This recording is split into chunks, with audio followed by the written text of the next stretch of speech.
what'll it be? Straight or rotation? A little rotation. Okay. Right. Okay, I'm coming.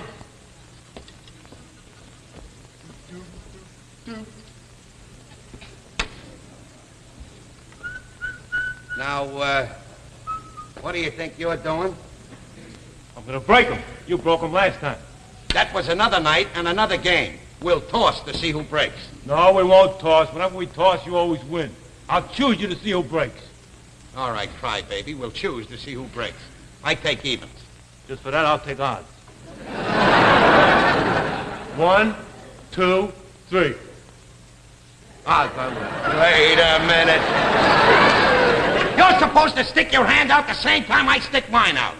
Now, let's do it together. I'll count. 1, 2. This table is costing us money. Come on, let's get it over with. 1, 2, 3. Odds. Aren't we playing 2 out of 3? No, 2 out of 3. I won.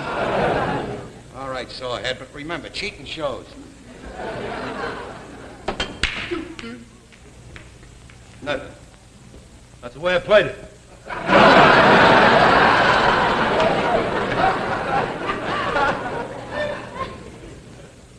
I start from tabletop fins.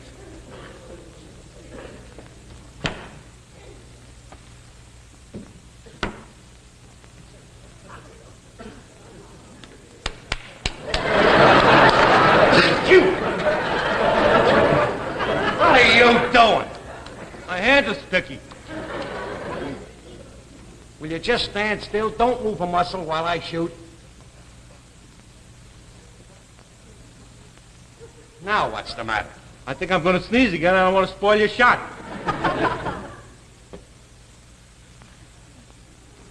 I guess the false alarm. Go ahead.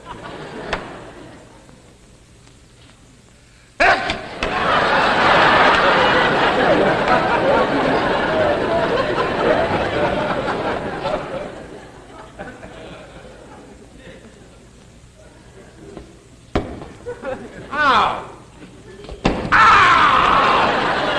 What's the matter with you? You trying to kill me or something? All right, I'm sorry. Go ahead and shoot.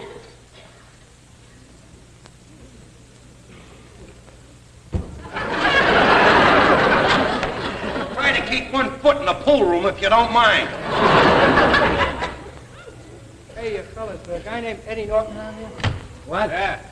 I'm Ed Norton. What do you want to see him Oh, about? it's just over your house. Your wife told me you was here.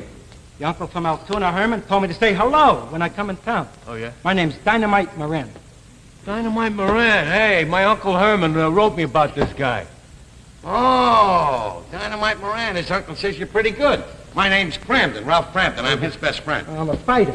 Oh, yeah? Boy, Uncle Herman thinks you're great. He wrote me a letter, after his first fight. He told me that you knocked the other guy out in 15 seconds of the first round.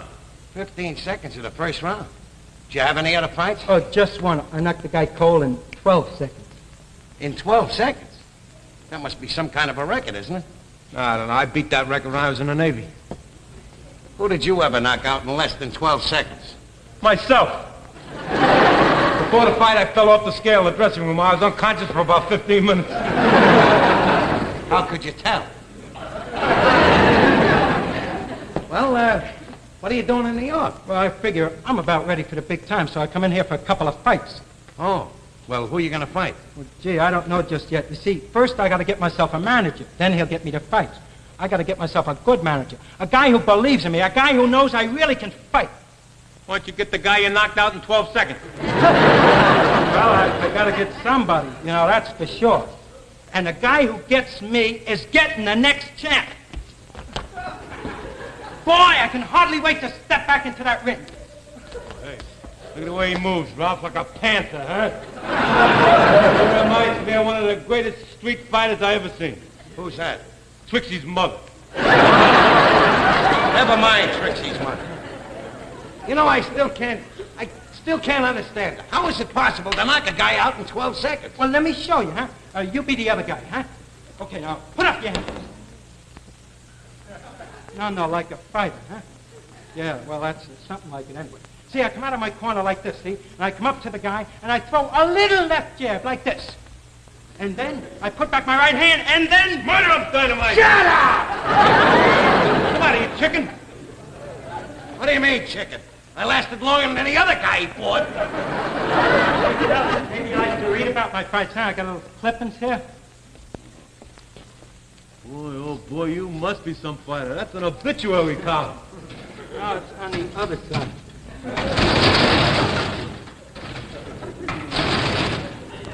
What's the matter, Mike? Nothing come out? No, it's stuck. Hit it on the side. Wait. You gotta hit it hard. Let me take a poke at it.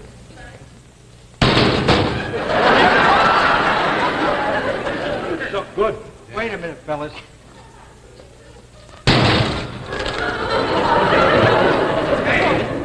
Did you see the wallop that guy gave that machine?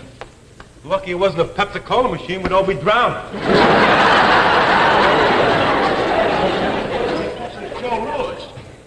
Gee, I just remembered something. There's a phone around here? Yeah, there's a phone right inside. I got to call a Y about a room. Excuse me. Look, if you get the wrong number, don't punch the phone. Well, yeah, I might want to use it later.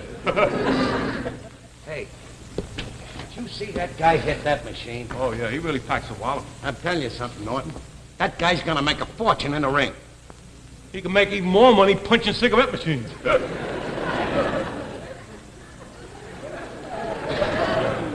I just got an idea, Norton. Yeah? I've had many an idea, but nothing like this idea. Only a brain like mine could think of an idea like this. The wheel is really in motion now. Do you know what I'm gonna do? You're going to become his manager. I'm gonna become his manager. That's a great idea, Ralph. Great idea. This is the greatest thing that ever happened to us. I'm gonna be the manager, and you're gonna be the trainer of the next world's heavyweight champion. Do you know how much a manager and a trainer get of the purse? A third. Do you know what a heavyweight champion gets when he fights? $300,000 to $400,000 a fight. $300,000 to $400,000 a fight. And a strong kid like that could fight 4 or 5 times a week. Boy, oh boy. We'll have minks for the wives, mansions in Long Island, yachts, automobiles. Yes, sir. We'll be rolling in dough. Living it up. Boy, oh boy. This is the greatest thing I ever thought of. Oh, here he comes. Now, let me do all the talking. Yeah. Well, how'd everything turn out, pal? Not so good. The Y's all filled up. Still got to find a place to stay. Oh. Well, don't worry about it, pal. I think I can take care of you. You can stay at Norton's place. My place. Why, certainly. And, you know... Well, gee, thanks. No, that's awful nice of you. You sure I won't be putting you out or anything like Why, that? certainly not. You won't be putting us out. Do you know that this is going to be a historical spot right here? History is being made. One day there'll be a sign up on that wall, and you know what it'll say? Yeah, cigarette machine out of order. It will not. It'll say that the world's heavyweight champion was discovered here by Ralph Cramden. And that's what I want to talk to you about. Yeah. Pal, you're a stranger in New York. You don't know anybody. You're liable to run into the wrong kind of a manager. You know, a guy that don't care anything about you, just cares about making money. Yeah. You know, he'll put you in fights with guys that out of your class, let you knock your brains out, keep you fighting all the time, no rest. First thing you know, you'll be a little punchy, you know. Yeah, and all he'll think about is himself. But I would think of you. I'd take you under my wing. I'd treat you like a brother. I wouldn't show you in an ash heap just like an old shoe. Yeah, well, what do you know about managing a fighter? What do we know about managing a fighter? Norton can train you. He did a lot of fighting in the Navy. Yeah. Well, yeah, you remember the time I told you about I fell off the scale? Never mind him anyway. I'm the guy with all the brains. Yeah, well, gee, you know, I like you guys, sure, but, well, you ain't no regular fight manager. How you going to get me fights? I happen to have some very influential friends. As a matter of fact, a member of my lodge, the Raccoon Lodge, is Jack Philbin, the fight promoter. You know Jack Philbin? I certainly do. Oh, gee, if you could get that guy just to look at me. Oh, it's a cinch, pal. Don't worry. I'll get you to see him probably tomorrow. Well, what do you say? It's a deal. It's a deal? Right. Shit, champ. Well, let's start home. You're going to stay at my place. Oh, gee, thanks. I like Think that. nothing of it, pal. Come on, let's go. All right. Get your coat. Hey, just a minute, fellas. That'll be 90 cents. 90 cents. That's right. Take care of it, Norton. Hey. You're the big shot. You're the manager. You pay him. Jeez.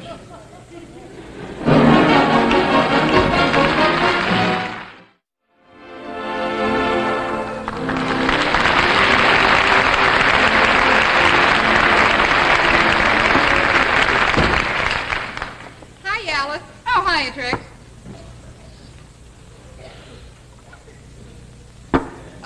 If you're playing checkers, you forgot to jump your pork and beans. Oh, I'm not playing checkers, Trix. I'm just trying to figure out my suppers for the rest of the week, and this is all I have left. Oh. Now, let's see. What goes good with codfish cakes? I think macaroni and cheese and fruit salad for dessert, and that takes care of Tuesday. Hey, this sounds like a good combination for Wednesday. Corned beef hash, Spanish rice, and stewed prunes. Hey, yeah, that's a good... Uh-oh, that makes Thursday a rough one. Why? Chocolate-covered spaghetti. Well, what's that one right there without a label? Oh, this one, that's a mystery can. I got it at one of those mystery can sales where the labels wash off. Oh, yeah. I haven't the vaguest idea what's in it, but what can you lose for a nickel? I know. I got one of those once. Thought we'd have it for dinner. Well, what was it? Ajax, the foaming cleanser. Boy, with prices the way they are, I don't know how I manage it all. You know, I barely get by every week. What I don't understand is how families with a lot of children do it. Oh, I know what you mean. Hey, Alice, would you want me to take that can of chocolate syrup upstairs and trade it for you for some Hey, soup? yeah. Okay, I'll do it in the morning. All right. Hi, Alice. Oh, hiya, Hiya, Ralph. Trix. Hi, Ralph. Where's Ed? Oh, I left him down the corner. He'll be up in a little while. Oh, okay. I'll see you later, Alice. Okay. Alice, for you. Ralph, a box of Nestle's assorted chocolates. Yep, and they got the cream centers, too, just like you like. All right, Ralph, what'd you do this time? What do you mean, what did I do this time? Does a guy have to do something to give his wife some candy? I didn't do nothing. I was just thinking it over, and I realized that it was a long time since I got you any candy, and... Well, can you remember when I got you the last box of candy? Ralph, you didn't buy any more of that phony oil stock. I didn't do anything crazy like that. All right, then, you did something crazy like what? I didn't do anything crazy like nothing. Well, what did you do? Well, let me tell it to you. I don't want to hear about it. Take your candy back. I don't want any more. What's the matter with you? You're always against everything I do. You're against it before I even tell you what it is. Look, Alice, I know that all my plans haven't turned out as I expected them to. I know I made a couple of mistakes. I know I lost some dough in that used tire business. And I guess it was the wrong time of the year to start that plastic shoehorn stuff. And I guess Norton and I were wrong when we had the furniture shampoo. But this isn't any one of those wild schemes like this. This is an honest-to-goodness, down-to-earth, positive business matter. Well, then what is it? I am now the manager of the new world's heavyweight champion. Would you mind repeating that? I said I am now the manager of the new world's heavyweight champion. You are out of your mind. Now, wait a minute, Alice. You don't understand. This guy's holds the record for a knockout. Well, get ready for a new record. Now, wait a minute. Stop that stuff. Look, this is a foolproof plan. Yeah, and you're just a fool that can prove it. What's the matter? Don't you want any yachts, mansions? Don't you want any cars, minks? I still got 'em from the used tire business. All right, Alice. Okay. Forget about it. Let it drop. But you're not stopping me. You're not stopping me. I'm going into business with this guy, and I'm going to be his manager. You are... Not going to cost anything. No What do you investment at all. What do you mean it's not going to cost anything? It's not going to cost anything. Well, Norton is going to be the trainer, and I'm going to be his manager.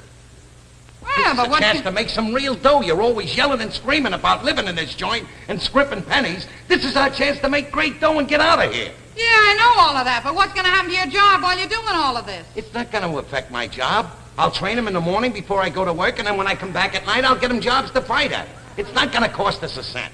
All right, Ralph, if it's not going to cost any money. Gee, sweetie, I knew you'd see it my way. Well, I guess if you just want to do it as sort of a hobby and it's not going to interfere with anything, then I can't complain. That's my Alice. He's moving in a half hour. What? I said he's moving in a half hour. What? Drop the cans, I'll pick them up here. Never mind those cans. Would you mind explaining to me what you just said? I said that he's moving in here in a half hour. Now, look, he ain't gonna disturb anything. I gotta have him around me where I can watch him. I don't want other guys to see him, managers, and steal him or something. I gotta keep my eye on him. He won't cause any trouble. We'll just open a little cot for him here in the kitchen. He won't take up much room. He won't be around any of the time. He'll be at the gym all day. He'll just be around maybe for 3 or 4 meals a day. Ralph, you are not bringing any prize fighter into this house. I am bringing him into this... Absolutely no. Now listen here, Ralph. You've had some pretty insane ideas at times, but this one is the Lulu of them all. Bringing a prize fighter into this house, I don't understand you. This is really something. I have enough trouble taking care of one big lummox without dragging another one in. Do you know how I scrimp and save to run this house on your salary? Believe me, Ralph, with prices what they are, it's no joke to feed the two of us.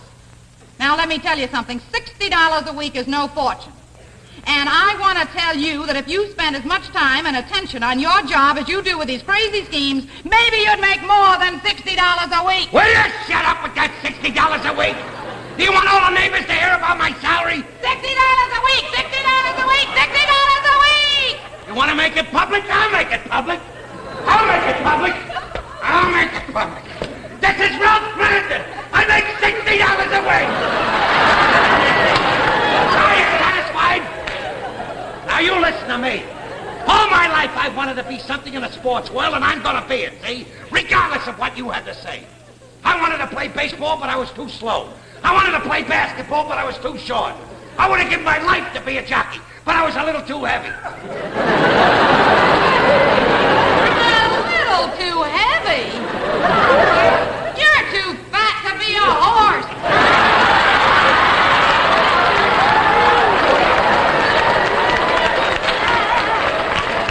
Don't stay me, Alice. Don't stay me, because I'm already staying. I don't care what you say. He's got to stay here. Now put that in your pipe and smoke it. I don't care, Ralph. He is not living here. I got enough trouble stuffing you with food. And I say he is. I say he isn't. And I say he is. I say I don't need 2 Macy's Day Parade balloons around here. The last time, we can't spend the money. I say he's coming in here. What are you going to do about it? He is not staying here. Why don't you leave? I'll tell you, if he sets one single foot in this house, I'm leaving. Go ahead. I wouldn't give you the satisfaction.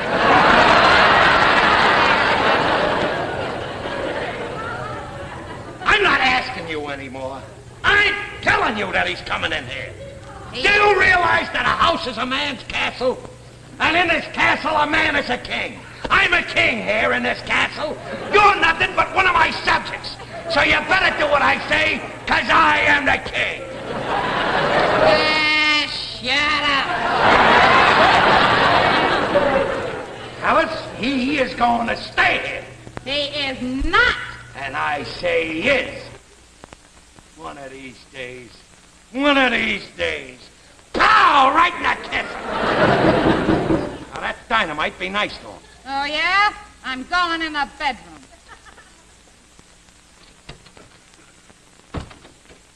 Hiya, Ralph. Oh, hi, Dynamite. Everything all right? Oh, sure. My wife was just tickled pink when I said you were coming. Oh, gee, I sure like to meet her. You would? All right, Alice, come on out. Dynamite is here. I guess she's still asleep.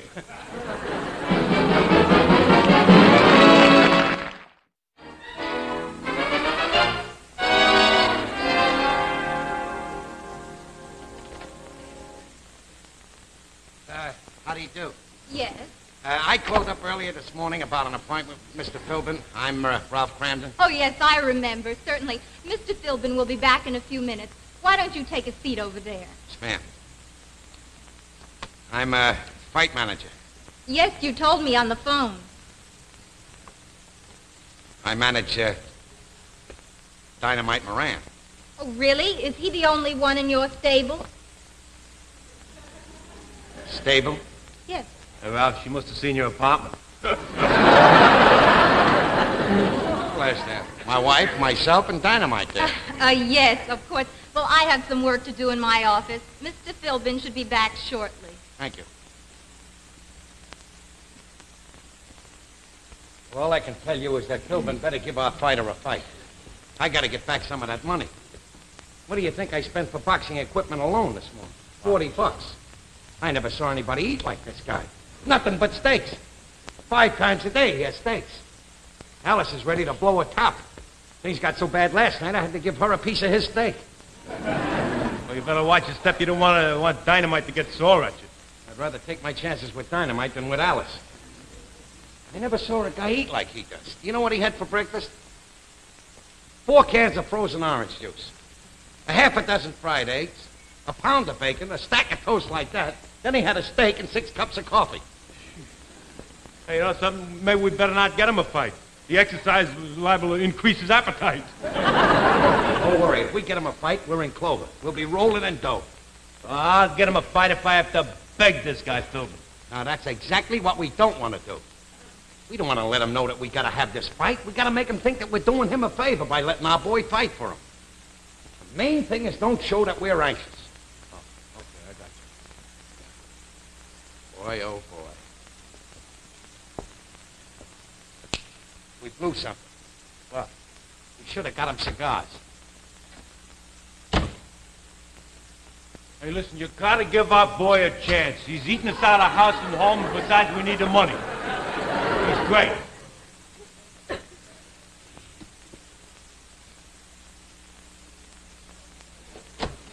What's the matter with you?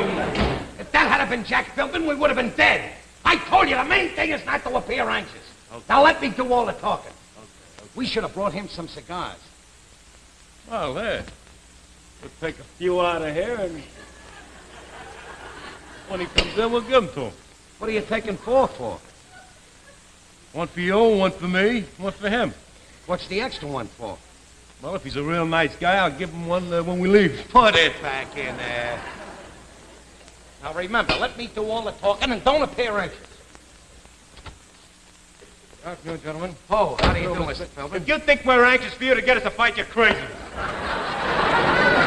What did you say? He didn't say anything. I'm Mr. Cramden. I manage Dynamite, Moran. How do you do, Mr. Cramden? Very nice to see you. Thank you very much. Oh, now, is this your fighter? No, he just looks punch-drunk. Well, what did you want to see me about? Oh, just a moment. Have one of ours. Oh, thank you. Thank you very much. Welcome. Well, very funny. This is my brand. I've only been smoking it a short time. We've been smoking a very short time ourselves. I wonder, do you have a light by any chance? Thank you very much. Thank you. Sometimes I use this here for welding down the stool. Oh, it's very interesting. Now, exactly what did you want to see me about? I have I'll a tell very you. busy afternoon. We'd like you to get our boy a fight. He was very, very good in Altoona. He knocked 2 guys out in the very first round. Those his only fights? Yes, sir. Well, I'm afraid he's a little too green for me. I'll tell you what you do. You get him a couple of fights in some of the small clubs around town, and then if he does all right, why, then maybe we can find a spot for him, eh? But wait a minute. Look at his clippings. This guy is a riot. He's a killer. Hi, Jack. Oh, I didn't know you were busy. It's all right, Herb. Just winding some things up. Here, look at these clippings. There you are. Dynamite Moran. KO's Ace Boggers in 12 seconds of the first round. Hey, you handle Dynamite Moran? Yeah. Did you ever hear of him? You know about this boy, Herb? Well, I heard a couple of nice things about him. Reports say he's got plenty to learn, but he's a good puncher. See, what did I tell you? They never laid a glove on this guy. Well, say, Herb, if you think he's all right, maybe we can find a spot for him. Yeah, I'd give him a chance. Gee, thanks, pal. Hey, Herbie boy, have a cigar. Look out. Let me look over the card for next week, huh? Right ahead. Got it right in here somewhere. Yeah, my name's Herb Armstrong. Oh, how are you, Mr. Armstrong? My name's Mr. Cramden, and this is my trainer, Mr. Norton. I say that. How are you? Hey, Cramden, how long you been a manager? Well, this is my first fighter that I'm managing now. Pretty expensive, isn't it? I'll say the guy eats nothing but steaks. I never saw one yet that ate peanut butter sandwiches. Look, Cramden, I got 8 guys in my stable now, but I can make room for a heavyweight. Boy, he must have a bigger kitchen than you, Alf. I'll tell you what I'll do. I'll give you $500 for his contract. 500? It's a bit risky, but I'm a sucker for a heavyweight who can hit. Say, Crandon, I think I can fit your boy in a week from Friday. You can? Yes, I can. I'll tell you what you do. You get him in shape and have him over at Laurel Gardens at 6 o'clock a week from Friday. Yes, sir. I certainly will. Thank you very, very much, Mr. Philbin. You're quite welcome. Hey, what do you say, Cramden? You want to sell him? Oh, no, this is it. We're on our way now, pal. This is what I dreamed of for my whole life. All right, but is it all right if I come over to watch your boy work out? What gym does he train at? Well, I got him working out at my place. You see, I don't want anybody to see him before he's ready. Besides, we can't afford the gym. Well, is it all right if I come up and take a look at him? What time does he train? 6 o'clock before I go to work. Here, I'll write down the address for you. Yeah, there you are. Yeah, I got it. There you are, 358 Chauncey Street. Well, I'll see you boys a week from Friday, eh? Yes, sir. All right, Mr. Crandon. Bye, Mr. Philbin. Pleasure to do business with you. Bye, Mr. Armstrong. Bye, Crandon. Seeing you. Sure. Well, this is it, pal. Yep, we're on our way. You matching the fights and me training him, boy, we can't lose. All we gotta watch out for is that he don't fall off the scale. Riot.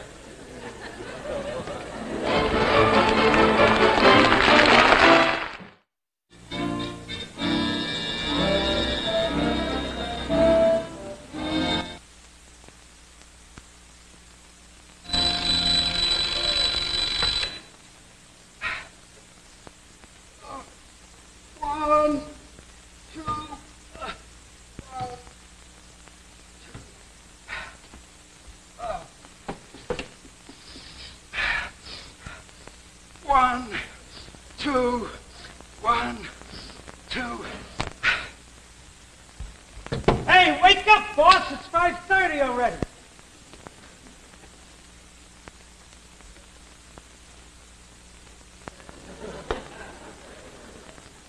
Hi, boss. Hey, boss, last night before I went to sleep, I got a new idea for a set up a guy for a knockout. I feint with my left, go to my right, then shift back and hook him with the left. Well, look, I'll show it to you, huh? Now get a load of this. Oh, how was that, boss? Huh? How'd you like that, boss? No, it's fine. Fine. It's enough training now for the day. Let's get to bed, and I'll see you in the morning.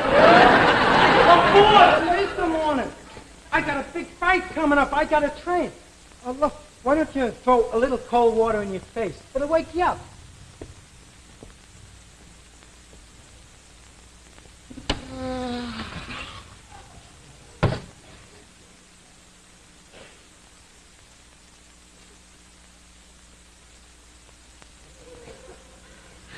Oh, there you are. Sure, boss. Oh. Well, how do you feel, pal? I feel fine. I'm all set to train. Well, get Alice up and we'll have some breakfast. Good. Alice! Come on, it's late. It's after 5:30. Go with the breakfast. Go ahead and work out in the bag, champ. Okay, boss. Hey, take it easy. I just rented that. Don't worry about it, pal. A little slower. Come in. That's it, pal. Give it a couple Please, of good... Mr. Cramden. Wait a minute, wait, what? Mr. Cramden, that noise carries right into my apartment next door. I get up at 8 o'clock in the morning. I got to get some sleep. All right, Taylor, all right. We'll knock off. Thanks, Mr. You're Cramden. welcome. He was quitting with the bag anyway. Just a little, a little deep knee bend. Alice, will you come out here and fix breakfast? Morning. Good morning, Mrs. Cramden. How are you this morning?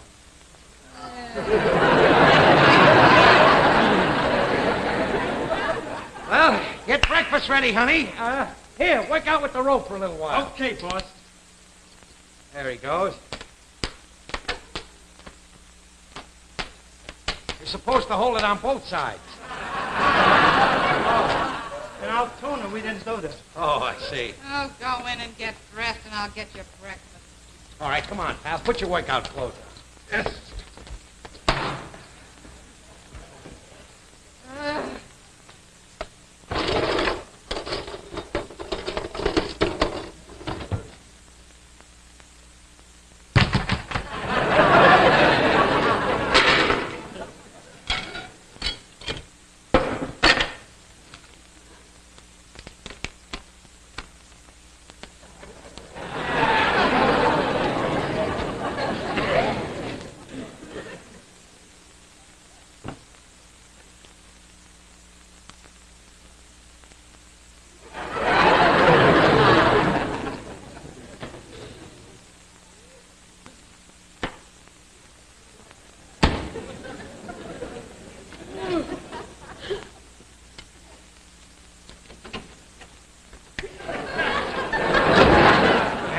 where's everybody? It's time to get going. It's time to get going. Joe Palooka and Nobby will be out in a minute. While we're waiting, you want to go a few rounds with me? I'm just ready to go a few rounds with the three of you. You're just like Trixie, no sense of humor. Yeah. Oh, hiya, Norton. Well, he's all ready. Yeah? What are you going to teach him today? Well, I thought I'd work on the defense today. Oh, a little all right. defense. I'll teach him a couple of tricks I learned when I was in the Navy, fighting. No?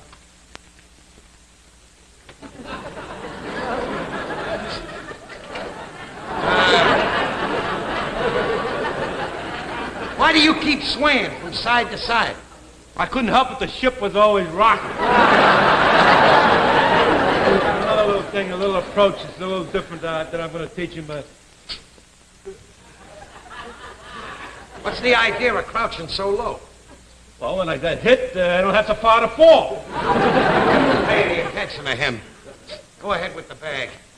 Okay.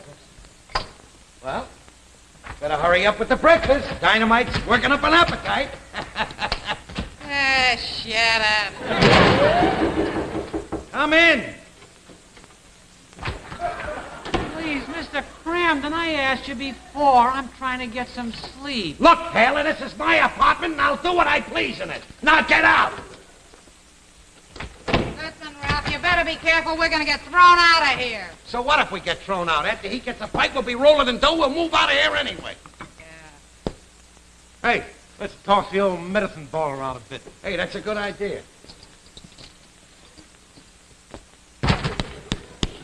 Ready? Yeah. All right, you can stop that rope jumping. Okay, boss. Oh, there, Dynamite. Okay, pal. There you are. That's the way to do it there. What's the matter with you? Take it easy. I said take it easy. Want to play games, huh?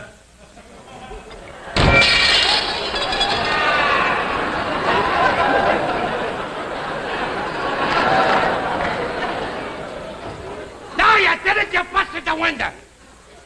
I couldn't help it. Why didn't you catch it? Why'd you move? That's what you get for flinching. Now, now you two numbskulls satisfied? You stay out of this. Go ahead down and get that ball. Oh, well, not you, mister. You got it. Go down and get that ball. No. I'll get the ball, boss. It's a good thing that he's going down for the ball, or I would have made you get it. Come in. Oh. Hiya, Mr. Armstrong. Oh, so this is your boy, huh, Cramden? Yeah, Dynamite, I want you to meet Mr. Armstrong. How do you do, Mr. Yeah, Mr. Armstrong, this is my wife, Alice. How do you do? How do you do? Oh, I'm sorry it's so early in the morning. Yeah, I know, and I hate to barge in this way, but I wanted to take a look at the boy. Well, I'll get the ball, boss. Be right back, Mr. Armstrong. Okay, pal. Well, how does he look? Yeah, strong-looking kid. Hey, did you think over the offer I made? I'll still give you $500 for the kid. Well, How? Are you trying to tell me Mr. Armstrong offered you $500 for dynamite and you didn't tell me about it? well, if I had told you about it, you'd want to accept it. You're darn right I would. Mr. Armstrong, for $500, you can have dynamite and all of this boxing equipment, and I'll even throw in 20 pounds of pancake batter. I am not selling anything. Dynamite stays here. Now, look, I don't want to cause a family squabble, but Don't worry about it. I'll make you my last offer, $750. Take it or leave it. I leave it. Ralph, are you crazy? Now, you stay out of this. Just I a leave minute. it. You take that $750, or I'll give you such a going over that Mr. Armstrong will want to buy my contract. Oh, how I'd like to go through just once. Well, Cramden, no, I know how you feel, but no hard feelings. Oh, that's perfectly all right, Well, pal. it's all right if I stick around and watch the boy work out a bit? Sure, go ahead and work out in the bag, kid. Okay, boss. Watch him go. Ah, boy. What a punch. Come in! Mr. Cramden, I'm at the end of my patience. You're going to stop this noise, or I'm going to do something about it. Look, pal, I told you this was my apartment. Now get out of here. Well, Mr. Cramden... Now, you heard the boss. Do like he says. Beat it. Take your hands off me. You're the one making all the noise. Beat it, little man. I'll show you who's a little man. Yeah, now I can get some sleep.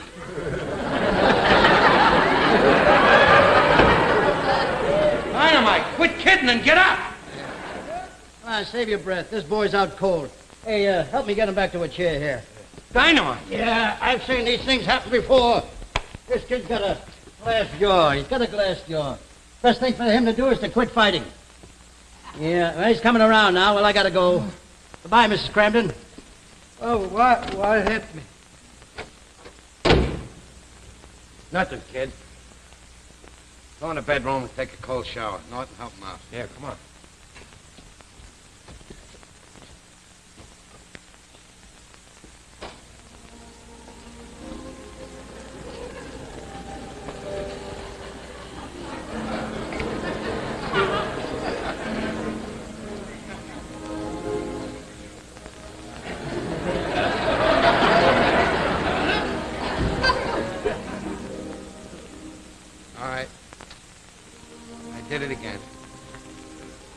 Sorry, sweet.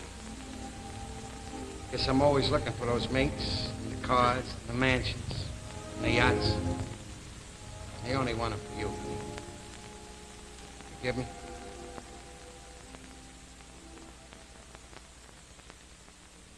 Let all that pancake batter go to waste, Ralph. Want some breakfast? Baby, you're the great.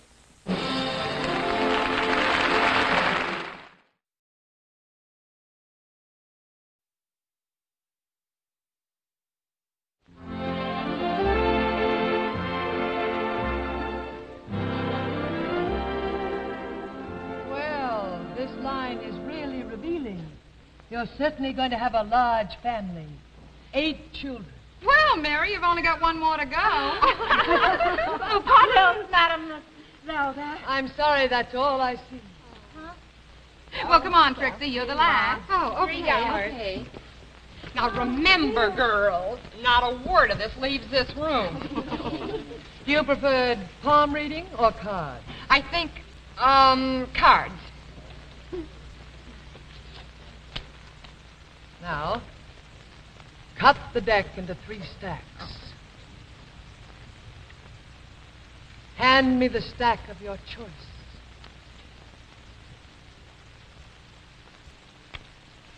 I sure hope you find some money under there. What will be, will be. I am now looking into your past. Not too long ago, I see you had hard times. You traveled a rough road. I see many bumps. That must have been when I was in burlesque. Oh, this is interesting. This card means water. I see lots of water. And this card, the Jack of Spades, your husband. Is your husband going on an ocean voyage? No. But you're close. He works in a sewer. Oh, for heaven's sake. Well, hiya, ladies.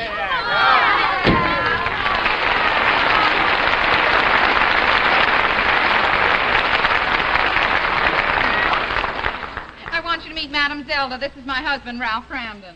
How are you, Mr. Cramden? Well, suppose you tell me. You're the fortune teller. Ralph, Madam Zelda saw the most wonderful thing in the palm of my hand. She said that we're going to take a trip. She said she saw Italy, Rome, Naples, the Italian Riviera. Well, I guess you forgot to wash your hands after you had that pizza last night. Did Sam come home with you? Yeah, he went right upstairs. Oh, I guess I better be going. Gee, I better get back, too. We've had babysitters charging me a fortune. Gee, the evening flew. I guess we all better go. By the way, did Madame Zelda tell anybody about some romance? Is there a tall, dark man in anybody's future? Well, as a matter of fact, Ralph, she did tell me that there was a tall, dark, handsome man in my future. Just keep away from me while Trixie's around. Good night, Madam Zelda. You were so amazing. It was just wonderful. You got a grand gift, Madam Zelda. We'll do it again. Yeah. Boy, Bye, Alice. what a pack of crews.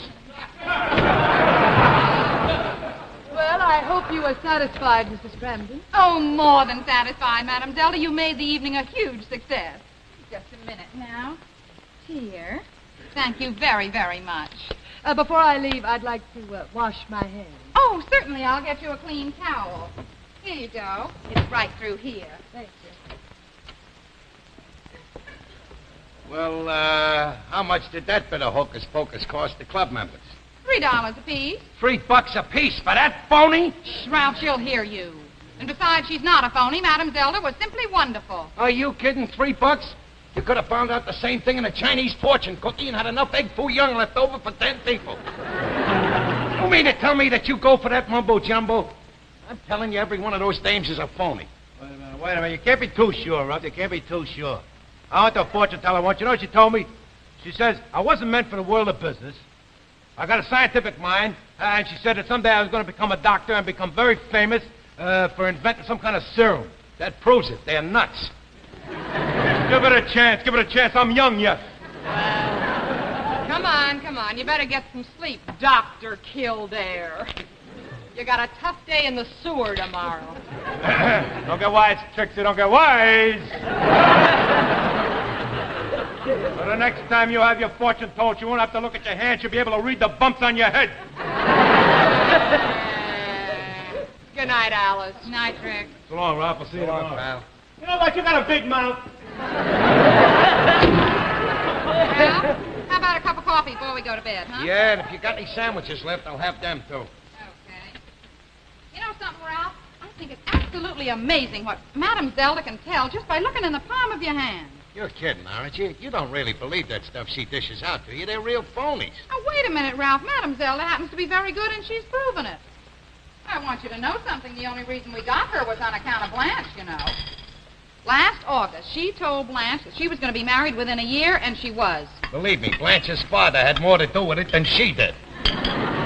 Oh, sure. You know all about these things. Well, if she was such a phony, then how come she was able to tell me all that stuff that she did? What stuff did she tell you that was so... Well, Madame Zelda, we were just about to have a cup of coffee. Won't you join us? Oh, thank you, yes. While your wife makes the coffee, Mr. Cramden, would you like me to tell you a few little things about yourself? I'm very sorry, but I don't go for that junk. Ralph, how can you be so rude? That's all right, Mrs. Cramden. I've run into doubters before. Believe me, I'm not alone. Well, if you'd let Madame Zelda tell your fortune, you might feel a little differently about it. What can I lose for a couple of laughs? Go ahead. Very well. Now, cut the deck into 3 stacks. Just like bankers' brokers, huh? Now hand me the stack of your choice. Here you are. Believe me, I'm not going to believe a word of this. Ah, your character card. By this card, I see you're very fond of the sea and ships. First mistake. I see you're very satisfied with your work and enjoy your occupation. Boy, have you got the wrong number. Ah, a leader of men, and in command and respect and affection of all who know you. So you finally hit on something. 1 out of 3 ain't so great, you know. Madame Zelda, why don't you read Ralph's palm and tell him something about his future? Oh, yeah, read my palm. Tell me which one of my rich relatives are going to die and leave me a fortune. Mr. Cramden, I don't think I'd better read your future. What do you mean? What's the matter? Mrs. Cramden, it's getting late. I'd better leave.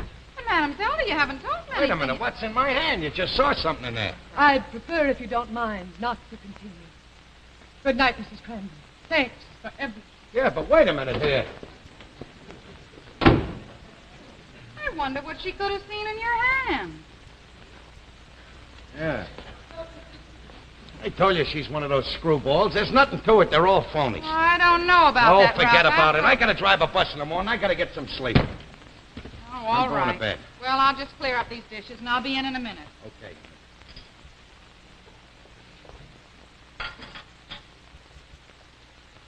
What did that dame see in my hand?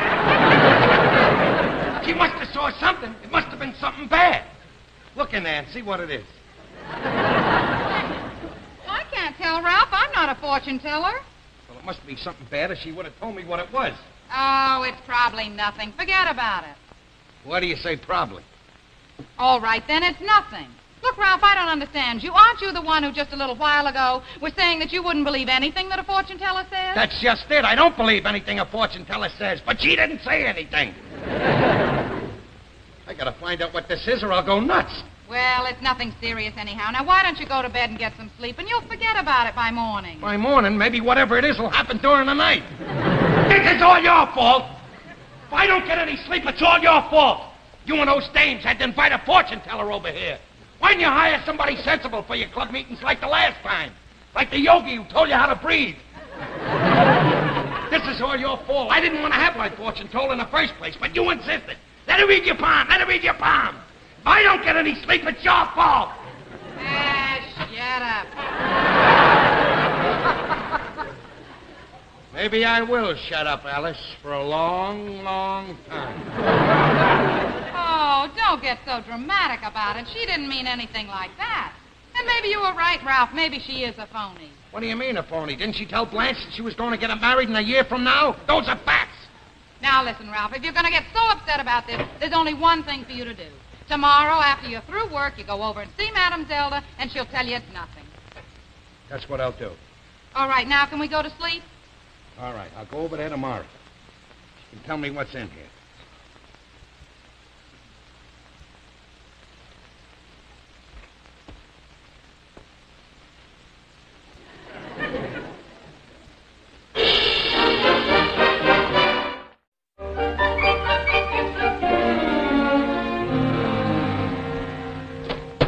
How about it, Essie? Let's close up, grab a bite, and see a movie. I'm not closing till he gets here. Well, what makes you so sure he's coming? Believe me, Sid, this guy's a live one. Last night when I closed his hand and refused to reveal his future, I knew I had him hooked for good. I'm telling you, the guy didn't get a wink of sleep last night. Well, how come he ain't here? He'll be here all right. And the way I worked it, I'm going to have him come back here for 5 or 6 visits. Well, that's him for sure. Now let him in. Tell him I'm busy with a client. Okay. And keep him waiting here alone. The more anxious he gets, the better for us. Right.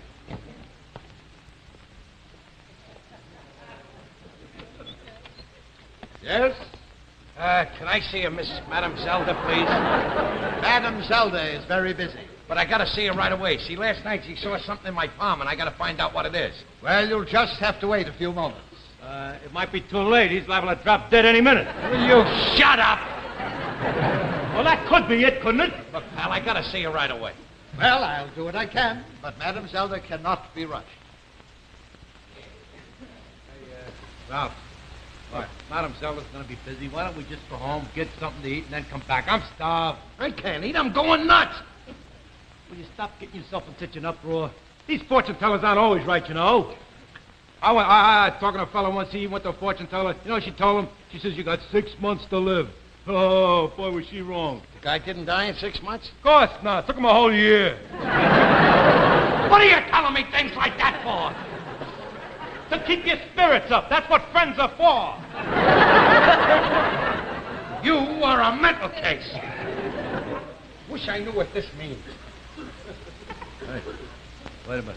There's a picture on the wall there. We'll go study it. Maybe we can explain the whole thing to ourselves. Yeah. See here. Marriage line. The money line. Oh, yeah. Here it is. Here's the lifeline. Here, come here. Let me look at your palm. Lifeline.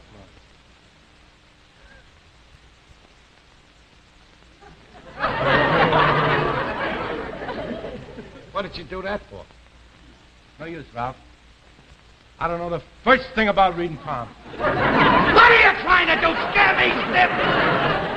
Will you do me a favor, Norton? Do me a favor. Leave me alone. You're driving me nuts. Hey, wait a minute. That's a clue. What you just said there. Maybe she's seen in your hand that you're losing your mind. Will you shut up? Sheesh, what a grouch. Just keep your opinions to yourself.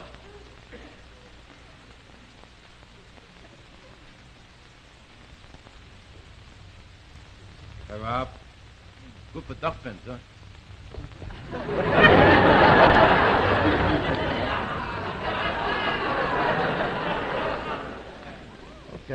Okay, Rob. Where is she?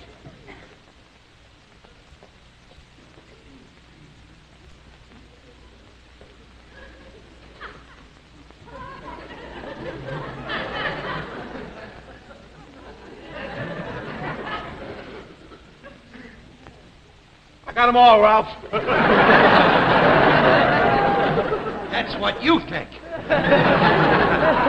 Hey, Ralph, why don't I just go down to the store, bring up a couple of sandwiches? Oh, Madam Zelda. Mr. Cramden, you wanted to see me? You're darn right I want to see you. You saw something in my palm last night, and I want to know what it is. I'd still prefer not to tell you. I want to know what it is. Very well. If you insist, sit right here. All right, go ahead. What is it? My readings are $5. Huh? $5. Oh, $5. All right, there. Now, go ahead. What is it? Mr. Cramden, when I looked at your hand last night, what I saw was...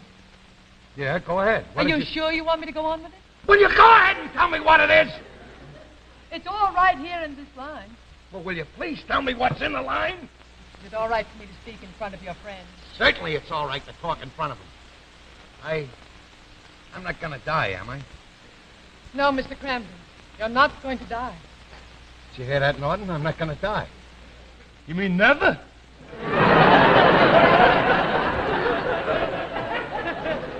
All that worrying, and I thought I was going to die. Mr. Cramden, you're going to commit a murder. Just as long as I'm not going to commit a murder. Murder. Murder. Wait a minute. You're wrong. I couldn't commit a murder. In my 20 years of palm reading, I've never seen anything so clearly indicated. You're going to commit a murder within a week. But you're wrong. I couldn't commit a murder. I couldn't even kill a fly. I don't know, Ralph. I've seen you pretty steamed. You got a pretty bad temper. I do not have a temper. Who am I going to kill? That's not in your palm. Well, it's got to be there. You got to tell me. Only the crystal ball can tell us. Well, go ahead. Look in the crystal ball. Who am I going to kill? That'll be $5. Here you are. Look in there. Who is it? As I gaze into the crystal ball, I see a form beginning to take shape. It's cloudy.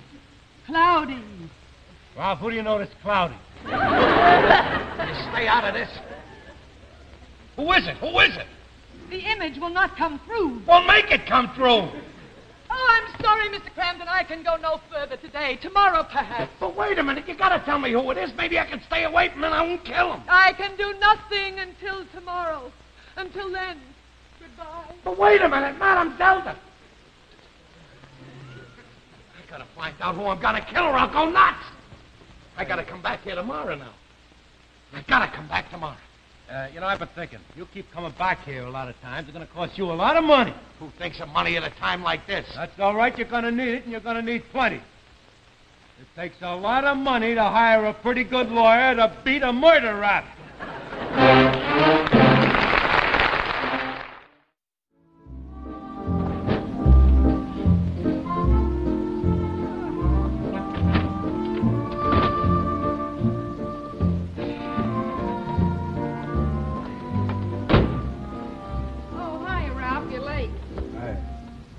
Come home at the usual time, honey. I went ahead and ate without you. I hope you don't mind. No, I don't mind. Where were you so long? Did you stop off at Madame Zelda's? No, I didn't go to Madame Zelda's. What makes you think that? Norton and I just stopped off and had a couple of beers, that's all. Well, I just thought after last Well, night... don't maybe... think! All right. Put a light under your supper in case you want to eat. What makes you think I had to go to Madame Zelda's for? I didn't say a word. Well, don't say anything! Right. Hey, Ralph, my neck's been bothering me all afternoon. How about giving it a little rub, huh? Huh? Said my neck's been bothering me all afternoon. How about giving it a rub? All right. Go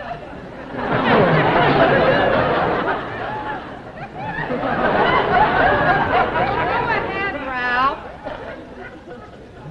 All the same to you, I'd rather not. Why not? What's the matter with you? There's nothing the matter with me. Well, then go ahead.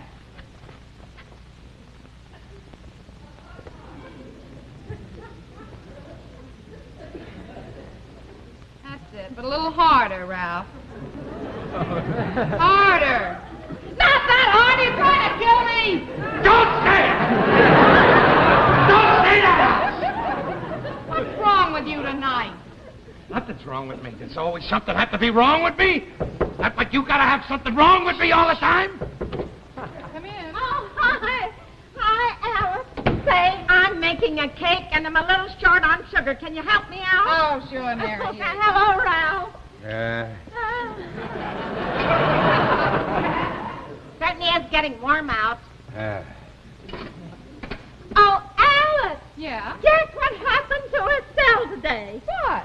Well, you remember that sister of hers that she hadn't heard from for 6 months or seen? Well, this morning at 8 o'clock, Estelle gets a telegram from her saying that she's coming for a visit. I don't believe it. It's exactly what she predicted. Yes! Oh, I tell you that Madame Zelda is never wrong. All right, get out! Get out!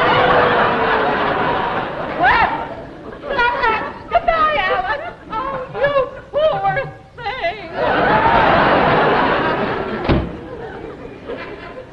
Now, would you mind telling me what the meaning of that was? I don't know. I guess I'm hungry. I didn't eat. All right, I'll fix your supper.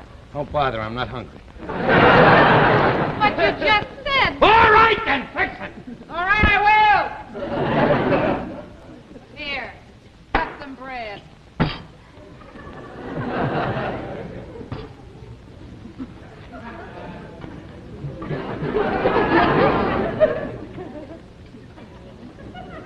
Not so thick, Ralph. Must you always find something wrong with me? Not so thick. Leave me alone, Alice.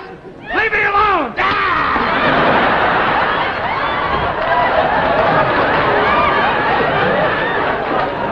What's the matter with you? You're acting like a maniac. Look, Alice, you gotta get out of here. You gotta get out of here while it's still safe. Safe? Look, please, go now. Get on a bus. Go as far as it'll take you before it's too late. Before it's too late. Too late for what? Too late. It's too late to get the bus. They don't run all night, you know. Go ahead. Now, wait a minute. Get out. Why are you trying to get rid of me? I'm not trying to get rid of you. That's why I'm trying to get rid of you. Would you mind telling me what this is all about? Look, just go now, will you, please? Get out. Please get out. Oh, you always want to go to your mother's. Go ahead now. Go to your mother's and stay a week. Now, isn't this a little sudden? Why should I go over to my mother's? Never mind why. I'll help you pack. Wait a minute, Ralph. I can't go over to my mother. She's having the place painted. But if you're so anxious for me to see my mother, I'll have her come over here and spend a week. Oh, no. Don't do that. If there's anyone that I'm liable to, it's her. Liable to what? Never mind that. Look, just go. Will you please get out of here? Now, listen here, Ralph Brandon. I don't know what you're talking about, but I'm not going anywhere. Either you get out of here or I'll put you out. You're putting who out? I'm putting you out. Over my dead body. Don't say that. Please, will you get out of here? I'm not leaving. One of these days, Alice. One of these days. Please, Alice, will you please get out of here? If you don't get out of here, I'm going to my room and I'm not coming out. All right. All right. Ralph, come on out here. Stay away from me. All right, stay in there. You gonna eat your supper? No.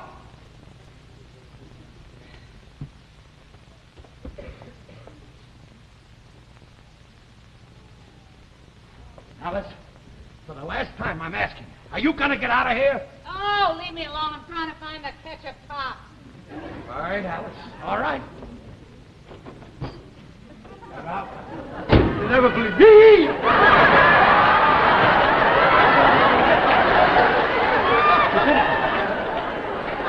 I know you couldn't help yourself, pal. Why didn't you call me? What are you talking I was about? right upstairs. I could have come down.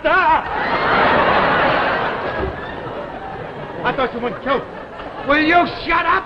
What are you two talking about? We're not talking about anything. Come into the bedroom. I want to tell you something. I'm going in there to wash my hands. All right, you go in. We'll stay out here. No, all right. Norton, I got to do something. I got to get her out of here. I felt I almost did something to her. I got to get her out. Let's calm down. Look, why don't you just send her out someplace, send her over to her mother's? I already tried that. It didn't work. I got it. Look, tell her you're planning a surprise birthday party for her, see? Her birthday's 2 months then away. you get her out of the house. Huh? It's 2 months away. Well, the longer she stays out of the house, the better. You are an idiot. What am I going to do? Let me say, if you can't get her to leave the house, you leave the house. Hey, wait a minute. That's a great idea. I can stay away from a week. When it's all over, I can come back and explain it to her. That's the idea. But where am I going to stay? Upstairs with me. But what about Trixie? That's a cinch. I'll send her over to her sisters. Gee, pal, that's great. Then I can explain the whole thing to Alice. Well, you better go upstairs and get the ball rolling with Trixie. Okay. Listen, I just want you to know that it's always a pleasure for me to help you out. You're my pal. Norton, I don't know how to say this to you, pal. But you're a real pal. You know something? What? You're a sweet kid.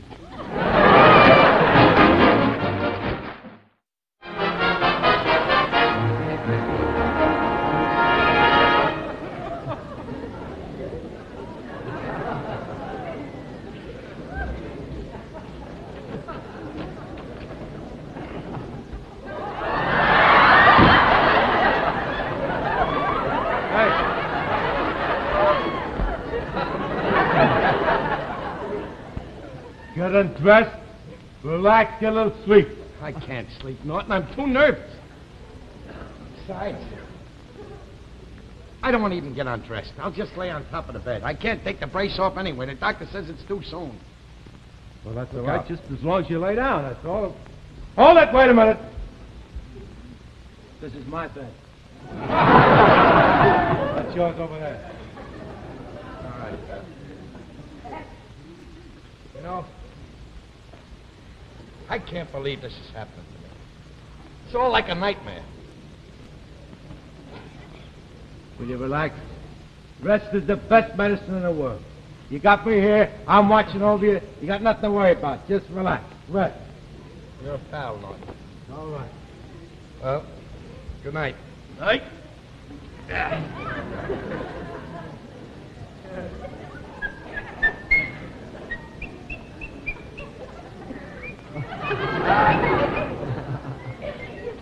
Good night, Norton. Night.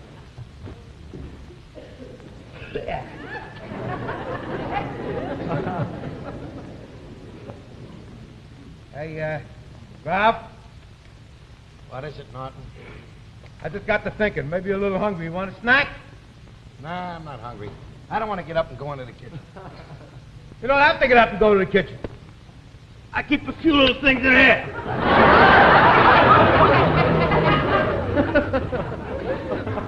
No, thanks. Nothing? Can't do anything for you? Just want to get a little sleep, Norton. I had an apple on a stick in there.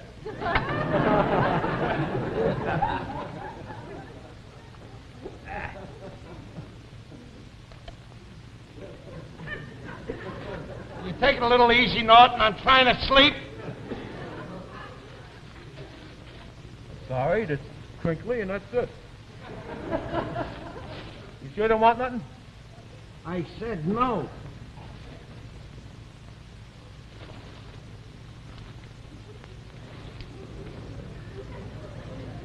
Hey!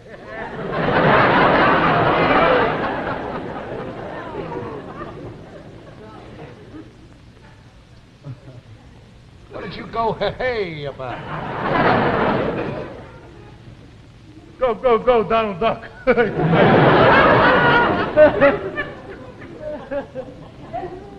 Suppose you like those crime books. They're very good. You know something about these books? They're educational. These are comic books here. They teach you a lesson. The murderer is always caught. Will you shut up? Now, let's get to sleep. Okay. You know, Norton? What? I just thought of something. Suppose I should walk in my sleep. I could murder somebody like that. You ever walk in your sleep before? No, but I never thought I was going to murder anybody before either. You got a piece of string? You got a piece of string. I can tie one piece around my wrist, the other piece around your wrist. Then if I get up during the night, I'll give you a tug, wake you up, and you can stop me. That sounds like a good idea. I think I got some in. Hey! Clothesline. This all you got of it? Well, it's just the end piece. Hold that in.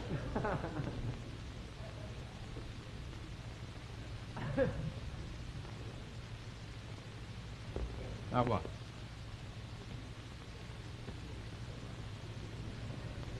Yeah. All right, pal, if you feel a tug, wake me up. Good.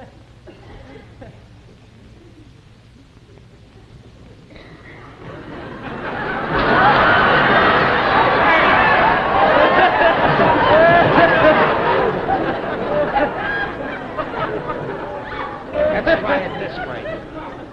You get in this bed. I want your doll.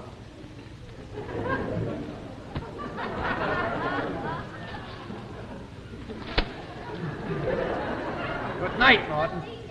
Good night.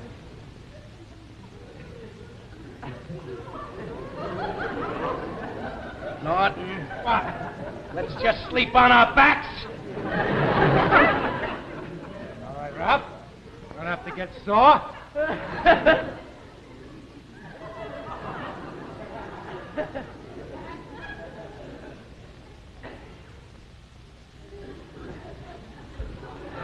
Wait a minute! Where are you going now? Forgot to open up the window.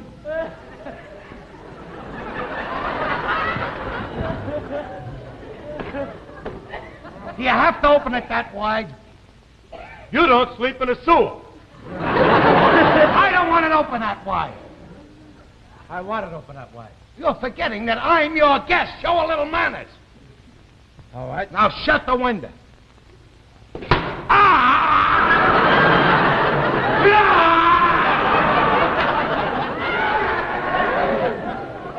What's the matter with you? Listen, just don't get excited. I'm trying to help you out. You go to a fortune teller, she says you're going to commit a murder within a week. I'm trying to be nice to you. I have you up here. I'm watching you all the time so you won't have a chance to murder anybody else. This is the way you act. Ungrateful. You'll kill me.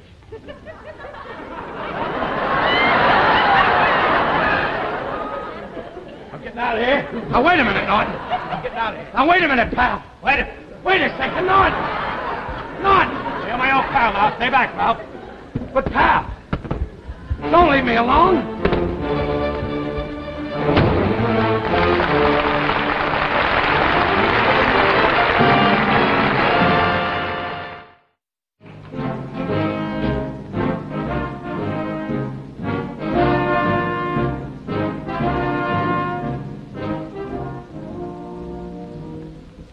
Officer, you gotta lock me up. What? You gotta lock me up. I'm going to commit a murder. You're going to commit a murder. Who are you going to murder? I don't know. But a fortune told me. Teller told me I was going to commit a murder. Inside of a week. Oh, he's one of those, Murphy. A fortune teller told you, huh? That's right. Well, that makes it official. Now go home and sleep it off. Wait a minute. I am not drunk. Now, look, pal, you better get out of here or I'm going to lock you up. That's exactly what I want you to do. Come on, get out of here. Don't talk to me like that. Don't you talk to me like that. I got influential friends. Yeah? Don't forget, I am a citizen. I pay taxes. My taxes are your salary. So you are working for me. You are a public servant. Come on, buddy. You heard the sergeant. On your way. Don't touch me. You're my servant. Now look, you gotta lock me up before I do something. Well, what have you done? What have you done to... I haven't done anything yet. But you're going to come... I've got a drunken disorderly here. Drunk and disorderly, huh? Yes. I'm also charging him with striking an officer. What's your name? Sam, what's yours? Never mind. Wait a minute, I'm first. Put me away before I do something. Wait your turn. You, get out. Not you. You. Oh. All right, Sarge, what'll I do with this one? Throw him in the cooler for 10 days. That'll teach him to strike an officer.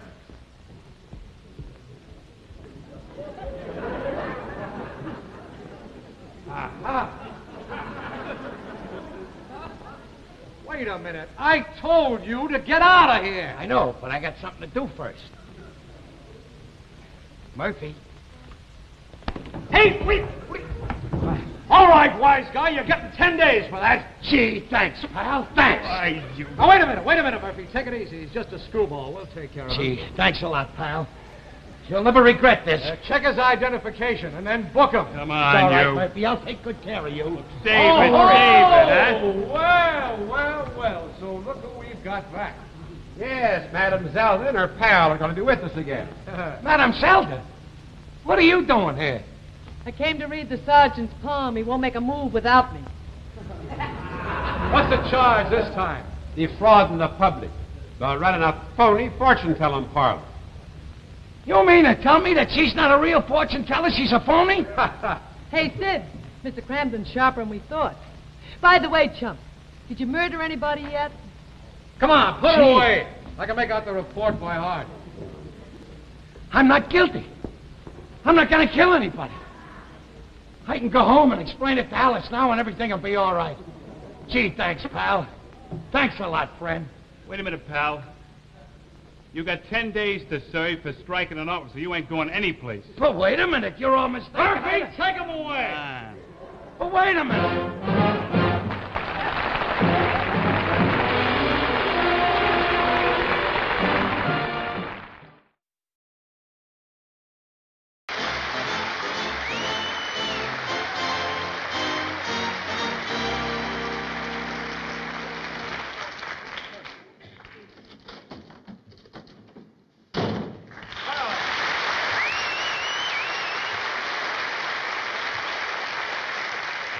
Doing what work there, Mr. Treasurer.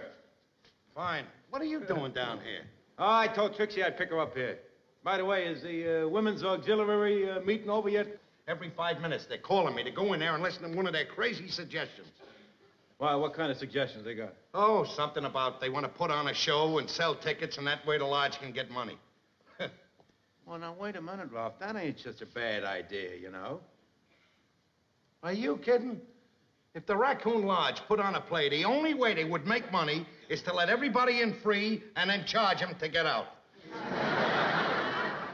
Well, listen, all I know is I heard some pretty good things about that Faversham guy in there. He's put on a lot of shows for various organizations, made a lot of money, and besides, he told Trixie that a lot of those gals in there have got pretty good acting talent. Oh, that's a lot of baloney. Sure, he tells them that because he wants to put on a show and make a buck himself.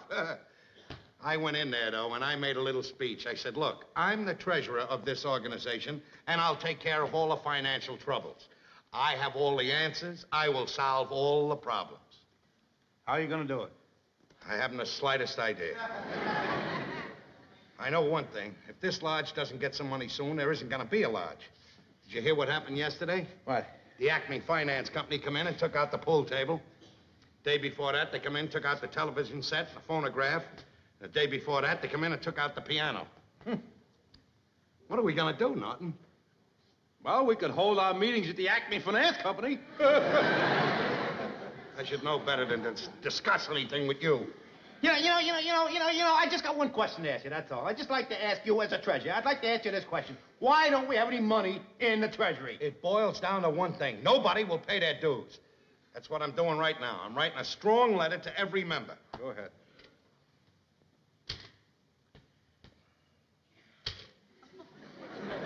Boy, like a whiz you're going. By the time the members get these letters here, the way you're typing, they'll owe another 3 months' dues. I suppose, wise guy, you can type a little faster than I can. With boxing gloves on.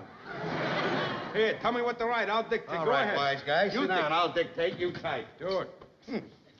All right, start out with Dear Brother Raccoons. The fact of the matter is this.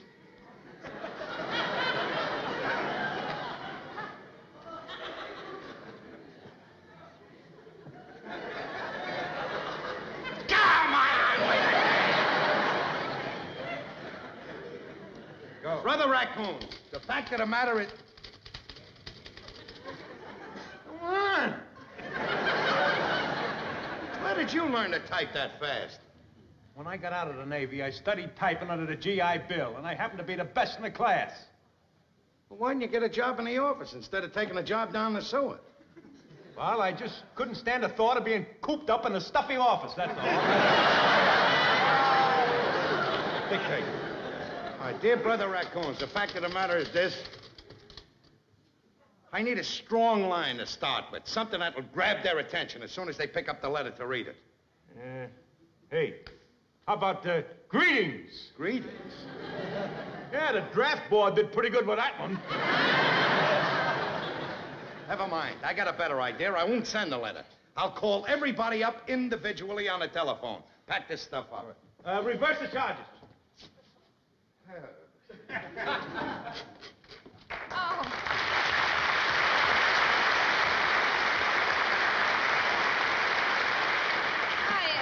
Hi, Alice.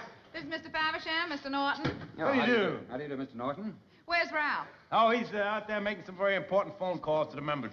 Oh, do you think you can get him to come in here for a minute, Ed? Mr. Faversham wants to see him, and it's important. I'll do what I can. Pardon. All right. I'm afraid you're wasting your time. Ralph is never going to change his mind about the lodge putting on a play. Mrs. Cramden, I have every confidence that the lodge will make money.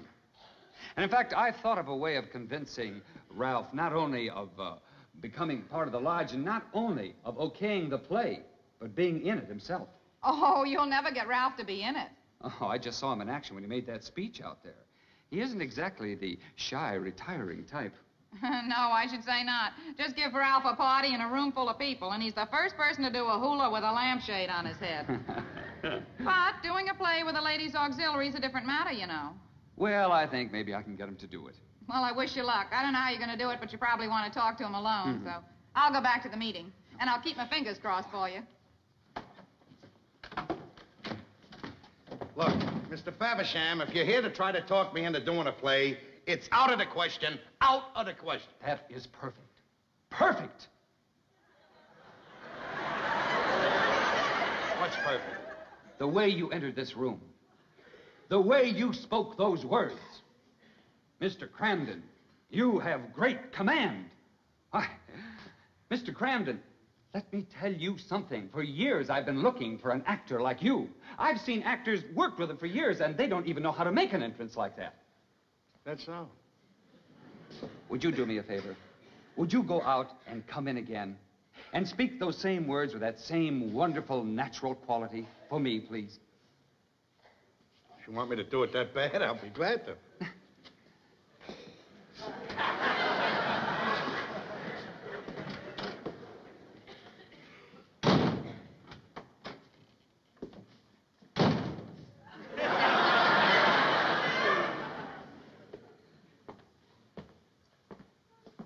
Mr. Faversham,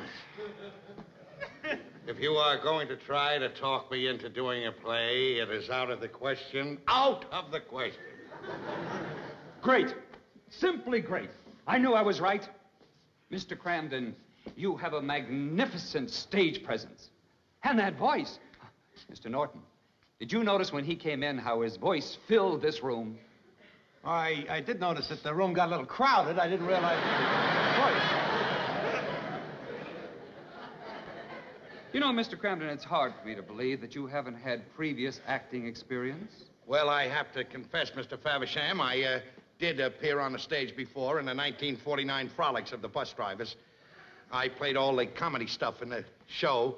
As a matter of fact, as soon as I come on, they started laughing, screaming, and everything. I didn't even do anything yet.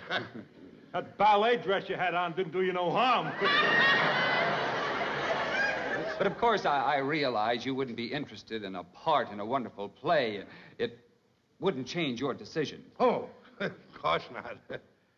Well, I certainly wish that you would consider it and give me the go-ahead. I have an open mind about it if you think you could convince me by, well, if you thought, for instance, that it would make money. Oh, I'm sure it would. I'm sure it would make money. Then you have my okay. Go as far as you like.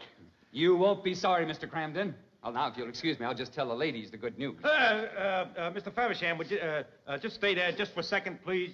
A minute.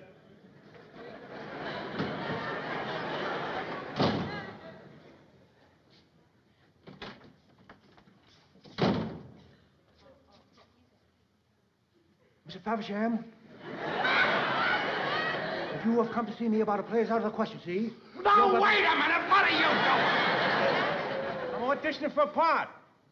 Oh, well, the auditions will be later in the week. We'll call you then, Mr. Norton. Oh. Thank you very much. Well, if you'll excuse me, I'll see you both later. Certainly, Mr. Faversham.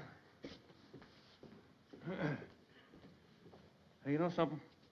You could get to be a big motion picture star.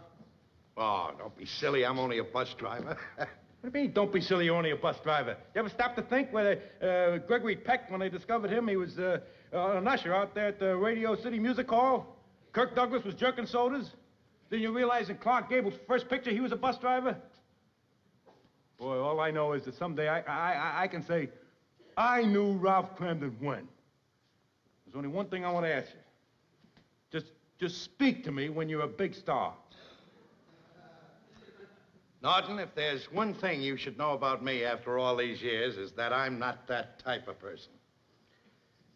I've always followed that old adage, be kind to the people you meet on the way up, because you're going to meet the same people on the way down.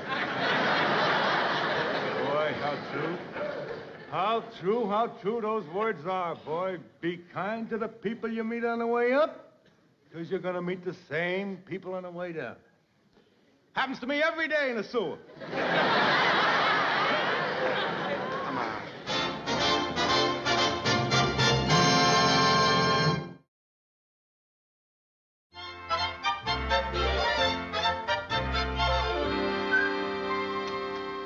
Hi, Alice.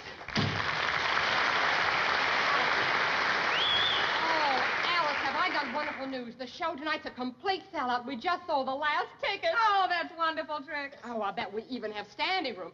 You see, as soon as word got around Bensonhurst that Mr. Faversham's friend, that Herbert J. Whiteside, the big Hollywood producer, was going to be in the audience, the tickets just sold like hotcakes. Oh, that's marvelous.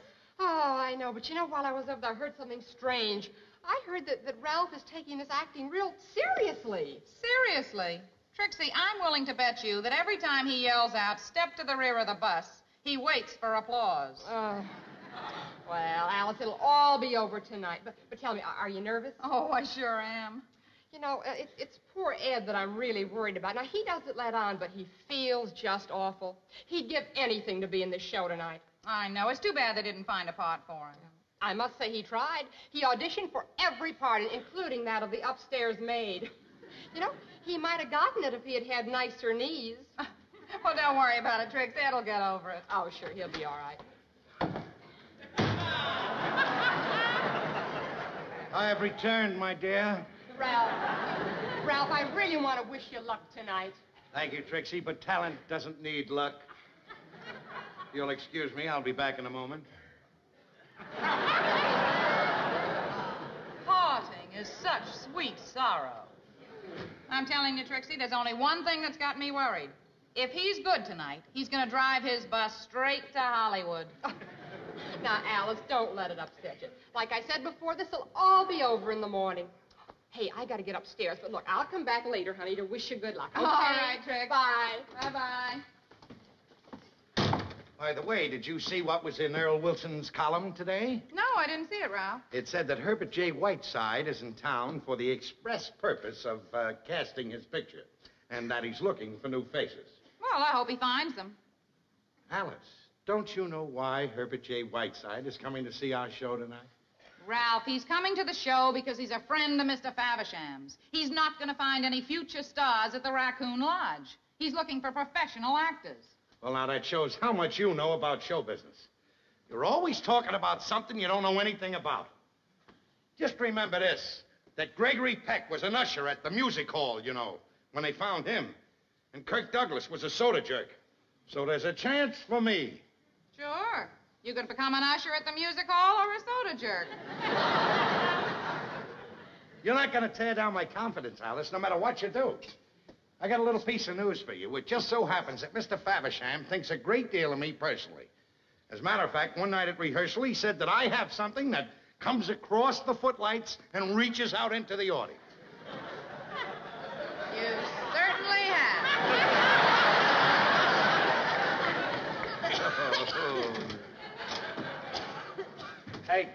Hey, Ralph, did you hear the news? Joe Hannigan's got the flu. He can't be in a play tonight. He's not going to be in a play. No. That's impossible. He's got a big speech in the last act. Well, what are we going to do? Who's going to take his place? Edward Norton, thespian, to the rescue. Are you crazy? You don't fit Hannigan's part. Maybe not, but I fit Hannigan's costume. I will not go on tonight. Oh, Ralph, what are you talking about? Look, how do they expect me to give a finished performance when they throw inexperienced actors in at the last minute? How dare Hannigan get the flu? How can he do this to me? Ralph, look, I've been studying the script and the speech, and I know it pretty good by now. And if you just give me a chance there, I promise I'll do my very best. Of course you will, Ed, and you'll be just fine. Look, we can rehearse the scene right now. Ed, do you understand the situation?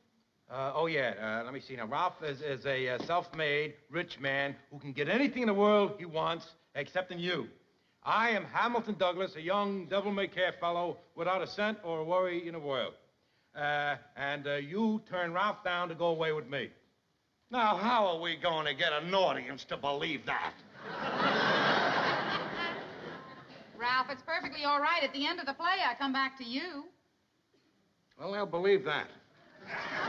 Now, look, we don't have to go through the whole scene. Let's just do where you propose to me again just before Hamilton's entrance. All right? Yeah. Here, Ralph. Yeah, I'll hold the script, too. Now, are you ready, Ralph? Go. Rachel? Won't you reconsider? Frederick, you're being unfair. When I said that I would come over, you promised me that you would not ask that question again. I don't understand you, Rachel. You can have everything you ever dreamed of. I built this magnificent home with just you in mind.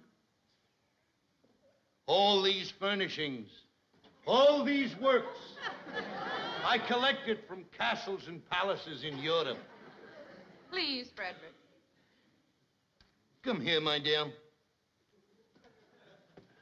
Look out there, Rachel.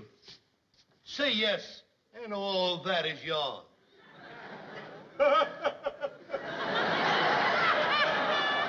Now, what are you laughing at? What does Rachel want with a Chinese restaurant and a pizzeria? Come on, Ralph. Come back here. We'll start right from where we left off. Come on, we have to rehearse the scene. Come on. Now, do it right. Frederick, you're a wonderful man, and I'm very fond of you. But I love Hamilton. Are you sure? Yes. All right. Call him in. No fighting, please. I'm a fighter, Rachel. But I'm also humble and a good loser. Hamilton, come in. Frederick understands. Hamilton, you're a lucky man. You've got the greatest woman in the world. Be good to her. Oh, if I didn't think I could make her happy, I would never have told her that I love her. After all, love and happiness is all I have to offer her. I don't possess a mansion, a villa in France, a yacht, or a string of Peloponnese. I'm glad to hear... A string of Peloponnese? Where do you see that? Right there, a string of Peloponnese.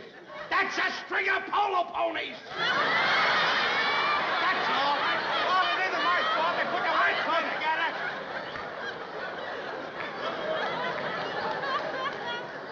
I can't go on with this. Ralph, Ed'll be perfectly all right in the part. Look, Ed, why don't you just go upstairs and practice by yourself for a while, okay? Yeah. Love and happiness are all I have to offer her. I don't possess a mansion. I can't do it with him, I tell you. He makes me blow higher than a kite. Ralph, will you please relax? I can't relax. I don't even know if I know the ending or anything. All right, Ralph, if you're nervous about that, we'll do the ending right now. We'll rehearse it now. We'll start from where I come back to you. Where am I? You sit right here in this chair. You know. And I come in. Wait a minute now. I find it. All right. You got it? I'm sitting. Frederick. Rachel. Frederick. Rachel, you've come back? Yes. I finally realized that I love you, even though you are rich. Rachel, how long I've waited to hear those words. In spite of all of my possessions and all my wealth, I realized that without you, I was poor. Nothing meant anything to me. My mansion, my villa, my yacht, my string of palopones.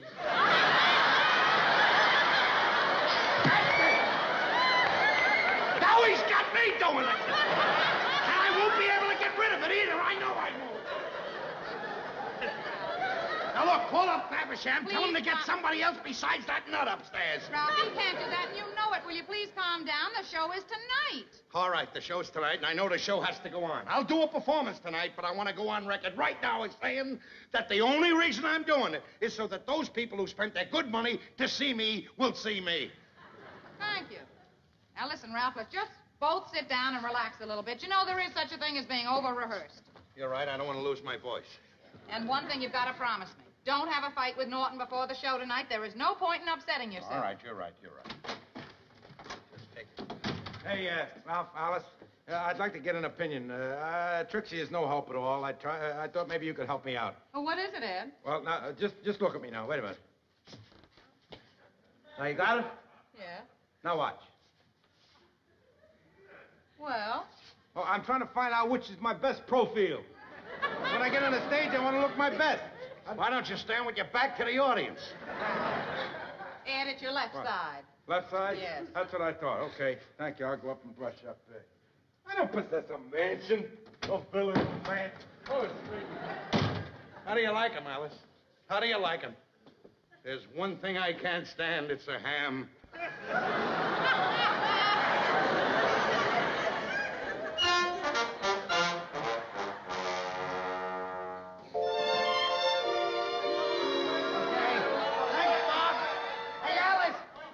Get dressed. As soon as I get dressed, I'll knock on your dressing room door.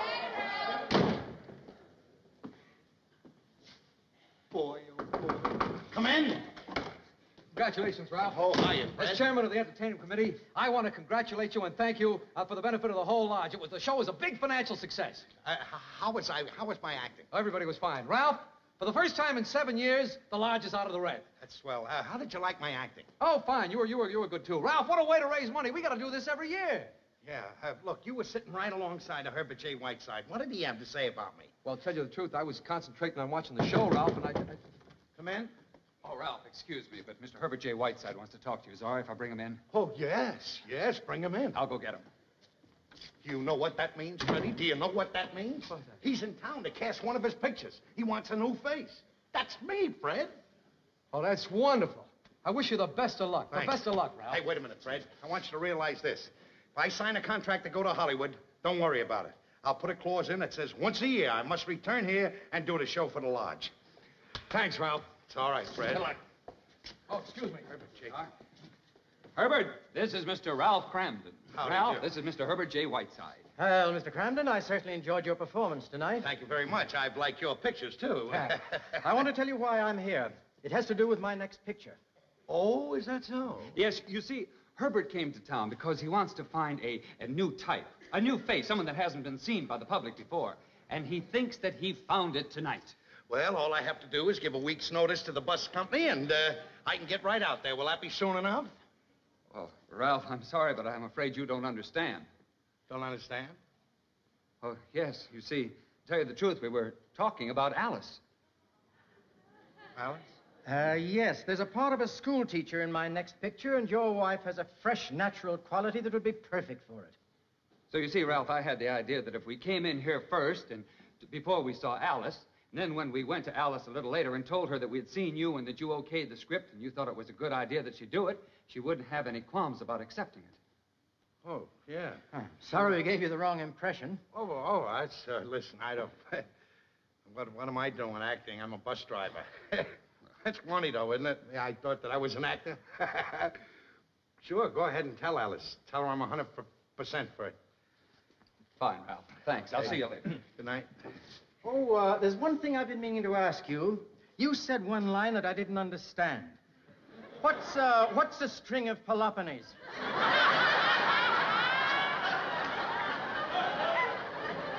I made a little mistake. I should have been polo ponies. Oh, one of those. Oh, well, they all make them. See you later.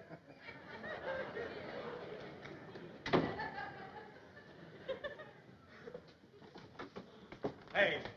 What's the matter with you? You're not even dressed or anything. Come on, the whole gang's waiting for you. We're going over to the Hong Kong Gardens. I'll tell you what. Go ahead, and I'll catch up with you.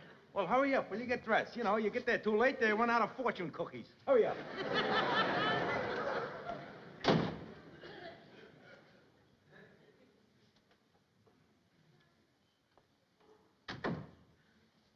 Ralph, Oh, hi, Alice. Mr. Faversham and Mr. Whiteside just came in to see me, and they told me what you said. Yeah, I know. Isn't that wonderful? Isn't that just great? I turned them down, Ralph. What do you mean? Why did you turn them down? You're a great actress. You're natural Ralph, and I'm everything no else. actress. What do you mean natural? Do you know which scene they liked the best, Ralph? The love scene. You know why it was so easy to be natural in that, Ralph? Because I wasn't acting. I was telling you, Ralph, that I love you.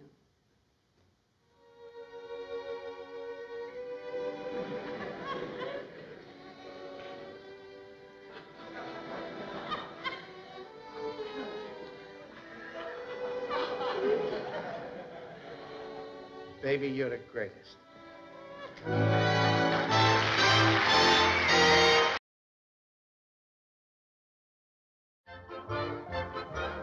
Good morning, ladies. Could I ask you some questions, please? Excuse me, sir. My name is Dick Prescott. I beg your pardon, sir. I'd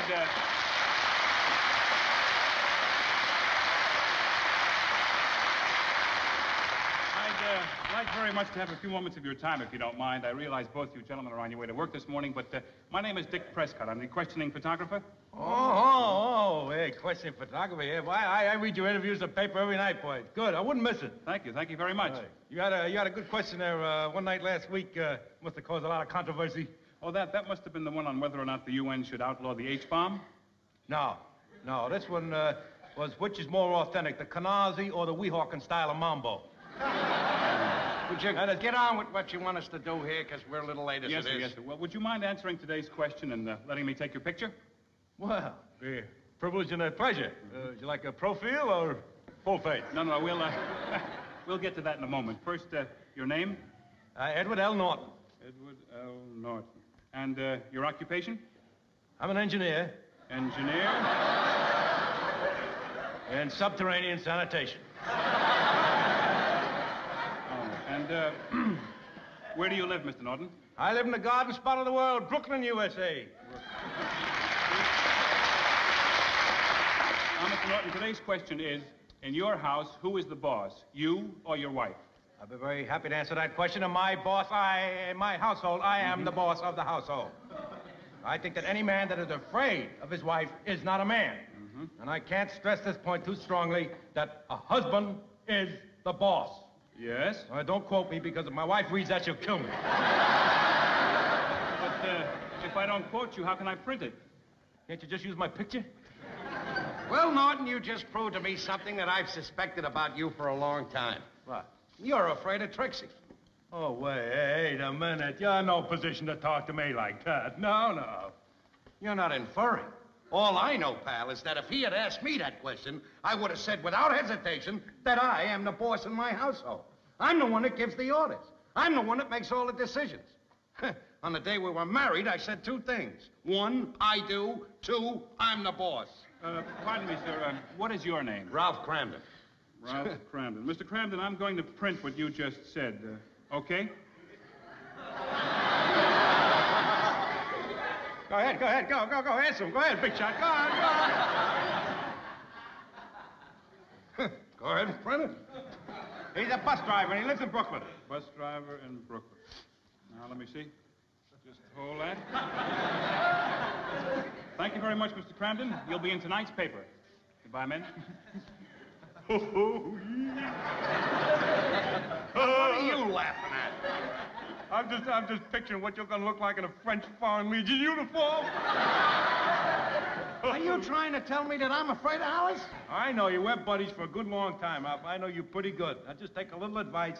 Get on a phone and call that newspaper and tell them to hold the presses. Stop the presses and don't print that statement. Oh, no. Not me, Norton. That's the kind of a thing you do, but not me. And that's the difference between us, Norton. That's the difference. I am a boss. You are a mouse. Well, I got one more thing to say. I'd rather be a live mouse than a dead boss.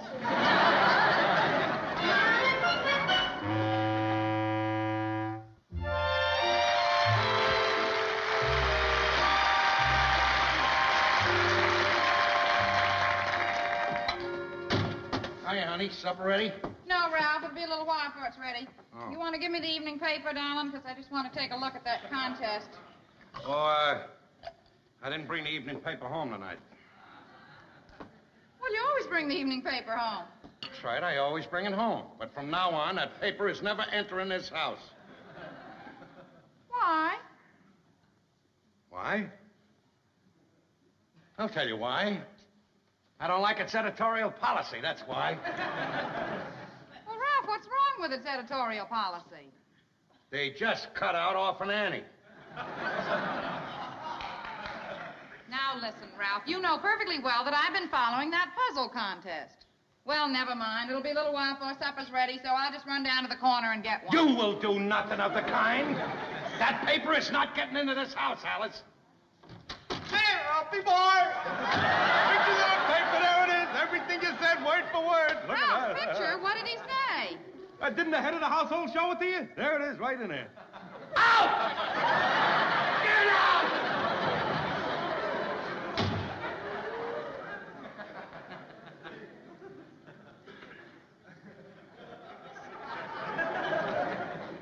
How could you, Ralph? How could you? 5 men, Ralph. 5 men answered this question, and you were the only one to make an idiotic statement like that. Why, Ralph? Why? Because I was the only one brave enough to make that idiotic statement. That's why. Ralph, do you think if they'd asked me that question, I would have said that I was the boss? How could you? How could you, Alice? You're a woman, remember that. Women aren't bosses. Men are bosses. Men. They do it all. Men run this world, Alice. Men. They're responsible for the shape the world's in. Men. Well, I'm sure glad to hear one of you admit it. Just kills you, don't it? Just kills you that you're a woman. And instead of being a leader like a man, you gotta be a follower. That's what women are, you know, followers. Men. They've done it all. Done it all. All the great inventions, men. Men have done all the great things since the beginning of time. Give you a perfect example. There'd be no America if it wasn't for Christopher Columbus. There'd be no Christopher Columbus if it wasn't for his mother.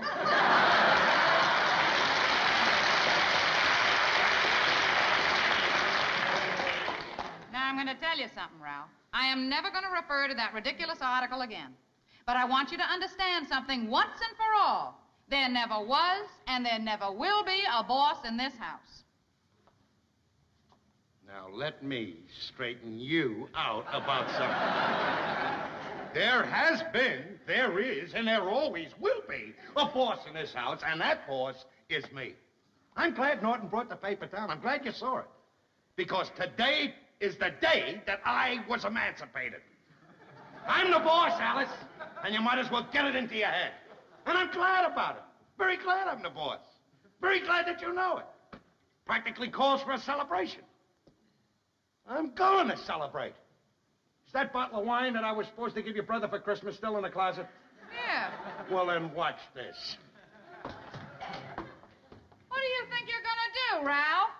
You'll find out what I'm going to do. I'm going to celebrate. I'm going to drink it. Ralph, you're not going to drink that wine. I certainly am. Ralph, you know what drinking does to you. Now, one drink of that, Ralph, and you'll be just so deathly sick you won't even be able to go to work tomorrow. Are you kidding? Drinking doesn't affect me. Oh, no? Then how about the time we ate in that Hungarian restaurant? You had a 2-day hangover from a slice of rum cake. Now, you're not touching that bottle, Ralph. Don't you ever tell me not to touch anything in this house. Just make sure you don't touch anything in this house. Now, I'm going up and get my pal Norton, who I rudely threw out of here. And he's coming down and celebrate the emancipation. How do you like that? Ralph, what did you say to my kid? For once, Trixie, you're right. I was out of place when I said anything to Norton. What'd you throw him out of here for? Because I made a mistake. I'm very happy now that he came down here and brought this whole thing to a head. Because now she knows it, and I know it. And you know it. I'm the boss of this house. And Norton's the boss of his house. And I'm going up, bring him down, and we're going to celebrate the emancipation. Ha! Ha! What is this all about? Here. This appeared in tonight's paper. Now Ralph's out to prove that he's the head of the house, and he's making a test case out of it. He's going to get Norton to bring him down here, and they're going to drink this bottle of wine. Oh, this is terrible. Well, what am I going to do, Trix? I can't let Ralph drink that. We'll have to think of something or they'll both get sick. I got it. What good will that do? They'll just go out and buy another bottle. Oh, no, they won't. I'm going to fill this bottle up with grape juice. Just wait and see. Juice? Won't Ralph know it's grape juice? Oh, of course not. Take this a sec, thanks. Ralph? Not the kind of drinker he is. Here, Trix. He'll never even know the difference. And besides, the bottle is still going to smell like wine. Yeah. See, I better fill it all the way up. Only trouble is, do you think Ed'll know the difference? Oh, don't worry about him. He gets tipsy from reading the label. Besides, Alice, I think all they're really interested in is having one drink, just to prove that they can get away with it. You know what I mean? Yeah. Let me just get rid of this. Okay. Come on, my pal. Right this way. Out of the way, girls. Some men are going to do some drinking. Sit down there, pal. Thank you.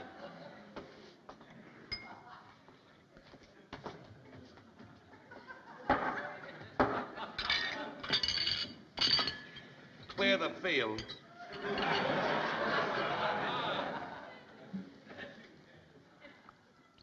Oh, nice looking bottle of wine, eh? Norton, I propose a toast. The first toast to my wife, who finally has found her place.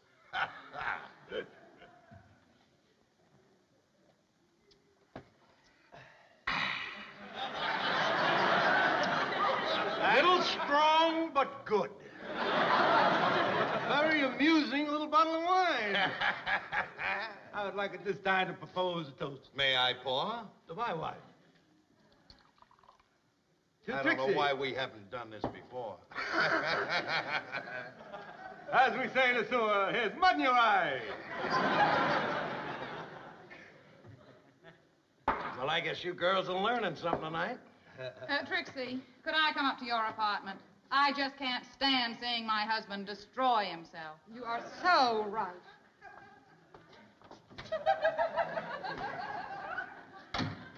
I think they were drinking. Just gotta look at the label. Let's have another one, pal. Pour away, mine host. Pour away, mine host. Can't walk on one leg. Luck.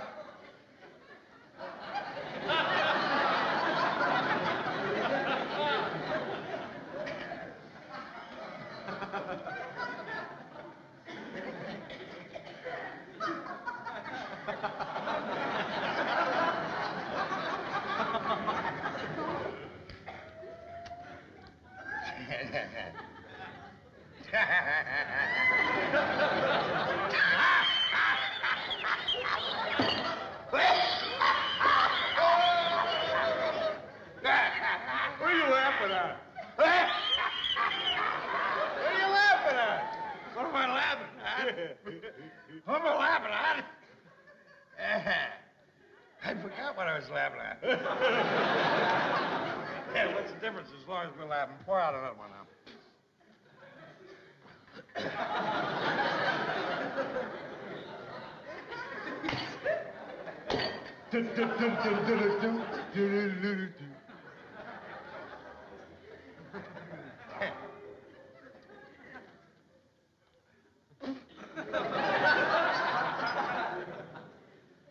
Wait. Nah, never mind.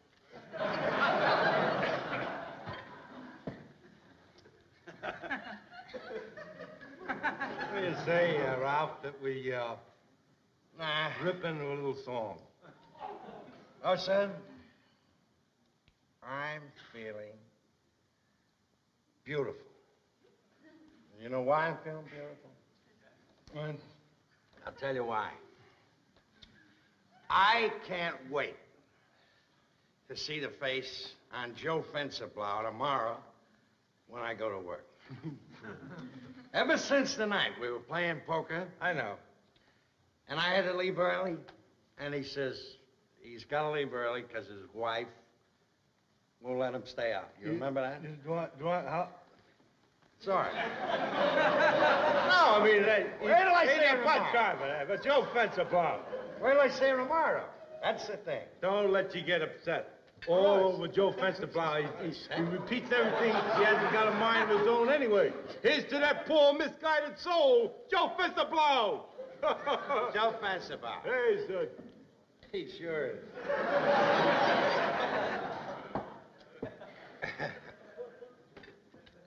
Ba-ba-ba-boo. I feel like I had hair on my face or something.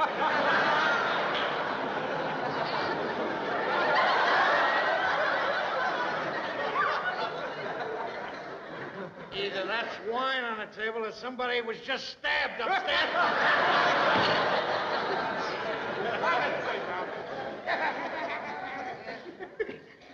Huh? Little song. The song? That one that was always good for you. All right. I had a dream, dear. Wait a minute. We might as well do this right. I got a pitch pipe in the bedroom. Go get a pitch pipe. Go get the pitch pipe.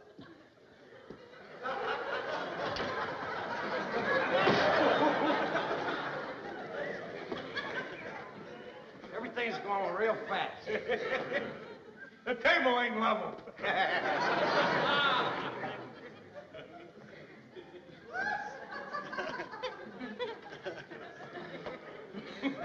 Boy.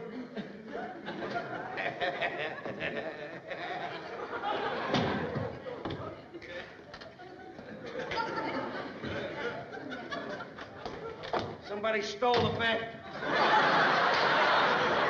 You don't need any pitch pipe. I had a dream, dear. You had one too. You walk.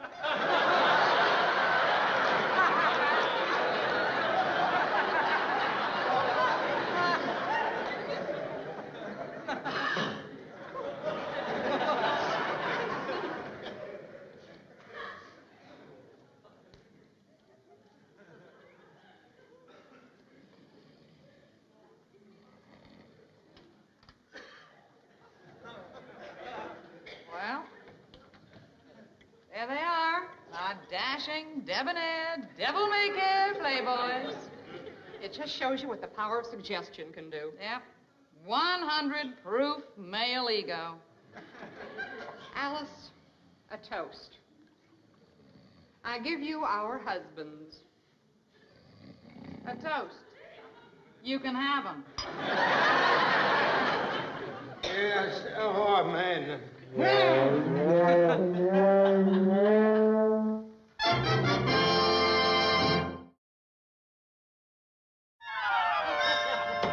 Hey, Fred, how do you like this for a clincher? The day I got married, I said only two things. I do, and I'm the boss. Did I have that Crampton figured wrong? I didn't think he had the nerve. Is he working today? Yeah, he always works half a day on Saturday. Harry, I gotta hang around here and shake his hand. Yeah. I tell you. Hey, fellas. Oh. Ralph around. I'm supposed to meet him here. Norton, you're just the guy we want to see. Right. Yeah, give us a lowdown. What did Cramden's wife do when she read the newspaper? I'm very happy to announce that in his house, Ralph Cramden is king. Oh, she crowned him? No. On the contrary. He proved to me last night that in his house, his word is law. No kidding. Yeah. I saw it with my own eyes. I heard it with my own ears. Oh, boy, do I want to shake the hand. Hey, I'm very proud to shake the hand of the man who said what you said. What courage. I tell you, I really mean it. You're twice the man I am, Ralph. Yeah, with about 20 pounds left over. Well, I didn't do anything any other brave or intelligent man would Now, do. you keep punching. You keep So punching. long, Ralph. See you Monday. on Monday, huh? Nice couple of chaps, those guys. I tell you, they admire you, know, they worship you, and deservedly so. Yeah. Boy, you know what? I'm glad I only have to work a half a day today. What a head I got. Yeah, I had a little hangover myself. Ooh, I couldn't hardly get my head through the manhole, you know. Fortunately, when I got up this morning, there was something in the icebox straightened me right out. What? Cold grape juice. I gotta remember that for the next time. Yeah. It wasn't bad at that, though, was it? Hey, I got a news flash for you. I'm gonna play a little pool with you this afternoon. This is Saturday afternoon. I thought you went shopping with Trixie on Saturday afternoon. I don't care whether it's Saturday afternoon. I told Trixie to go shopping by herself. I'm gonna play pool with you. I said you either like it or you lump it. Very good, pal. You're beautiful. She lumped it. Hey, hi, Norton. Hey, Wendy. Joe Benstable, just the guy I wanted to see. By any chance, did you read the paper last night? Yes, I did, Cramden. You got away with some kind of a fluke. But before I believe that malarkey I read in the paper, you got to prove it to me. Well, I wish there was something right now I could do to prove it to you. Well, there is a way. A very simple way. If a guy's really the boss of his house, it isn't any trouble for him to call up his wife and tell her he's bringing home a friend for supper. Is that all you want? $10 you can't do it. You got a bet. Oh, yeah, I'd like a little piece of that. I'd like a little piece of that. I got another 10. All right, you. Now, what would you like to have to eat tonight? Oh, I'm not a fussy man. Just some soup, roast chicken with stuffing, rice, a little salad on the side, and a little dessert and coffee. You got it, pal. Be there at 6. 6 o'clock. I'll see you. That's the easiest money we ever made. You can say that again. Now I got to call up Alice. She's over her mother's. Go ahead.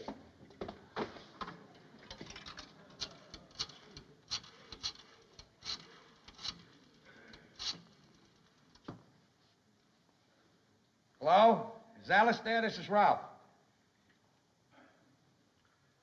Alice? Look, run right home now and start cooking. I'm bringing a friend over. Alice? Alice!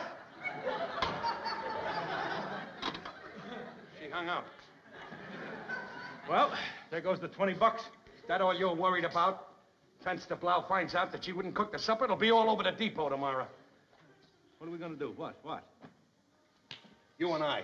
What? We're going home. We're going to cook that meal ourselves. When Fence the Blau gets there tonight, I'll say that Alice cooked it, but she had an appointment. She had to leave. That's a good idea. After all, men are the best chefs, aren't they? Oscar de Waldorf, Pierre de Ritz, Grace Kelly's father. What has Grace Kelly's father got to do with it? He cooked up a pretty sweet dish.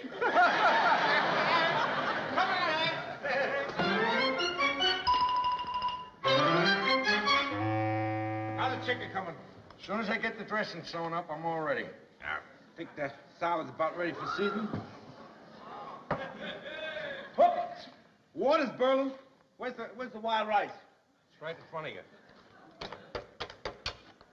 How much do I put in here? Well, there's 3 of us. It's a small box. You better put it all in case it's too much. I won't eat it.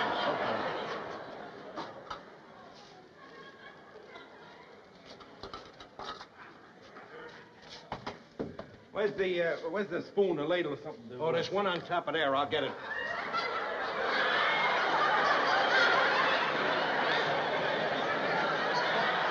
You got a new watch, Bob? Shut up! Hey, get the chicken in there. Hurry up. We'll be here any minute. No sense to hurry up. I'll have this thing ready by the time he gets here. All right. I'll just turn it up full, cook it twice the time. There you go. Well, the soup's on. Chicken's in the oven. We got the salad. Yep. Got the dessert already in the icebox. I want to tell you something. Every husband should cook, just to show his wife that she's dramatizing the difficulties of cooking. Look, we went out, did the shopping, got the food all prepared, put it in the oven, and it's all ready to go, and we've only taken 2 hours on the whole job. That's right. They make big... Hey, what's the light? Look out! What? Oh, wait. Well, that is the wildest light I've ever seen.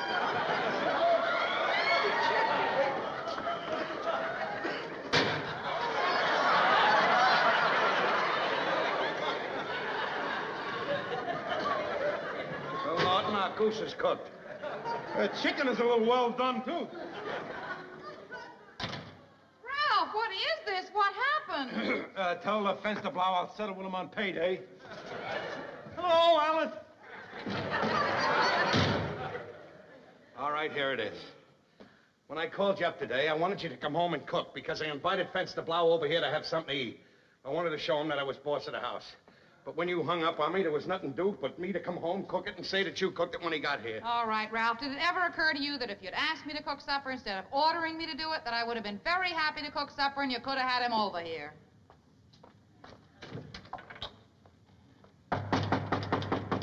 Come in. 6 o'clock on the button. I'm ready for supper. There ain't gonna be any supper. Well, I'm not surprised. I didn't think there would be. Oh, hello, Mr. Fensterblau. Please excuse this mess. Oh, hello, Mrs. Cramden. I guess I owe you some sort of an apology. I had planned to have dinner all ready when you got here, but while I was in the midst of cooking, that crazy stove went blooey and made this terrible mess here. So I guess the only thing that I can do is give you a rain check, and, well, if you can come tomorrow night, I'll cook you the greatest meal you ever had. Gee, that's awfully nice of you, Mrs. Cramden. I'll be here. Good. Well, Ralph, I guess I owe you some money. No, that's okay, Joe. We're even. Okay. Just be here tomorrow. See you tomorrow night, folks. Night. Baby, you're the greatest.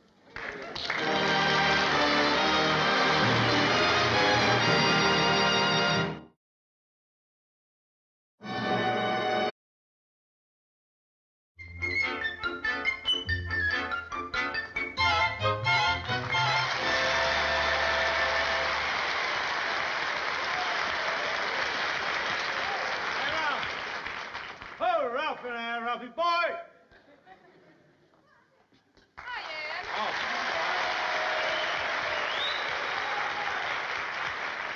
Ralph isn't home yet. Oh, he's not home yet? Well, I tell you what I came down to see you about.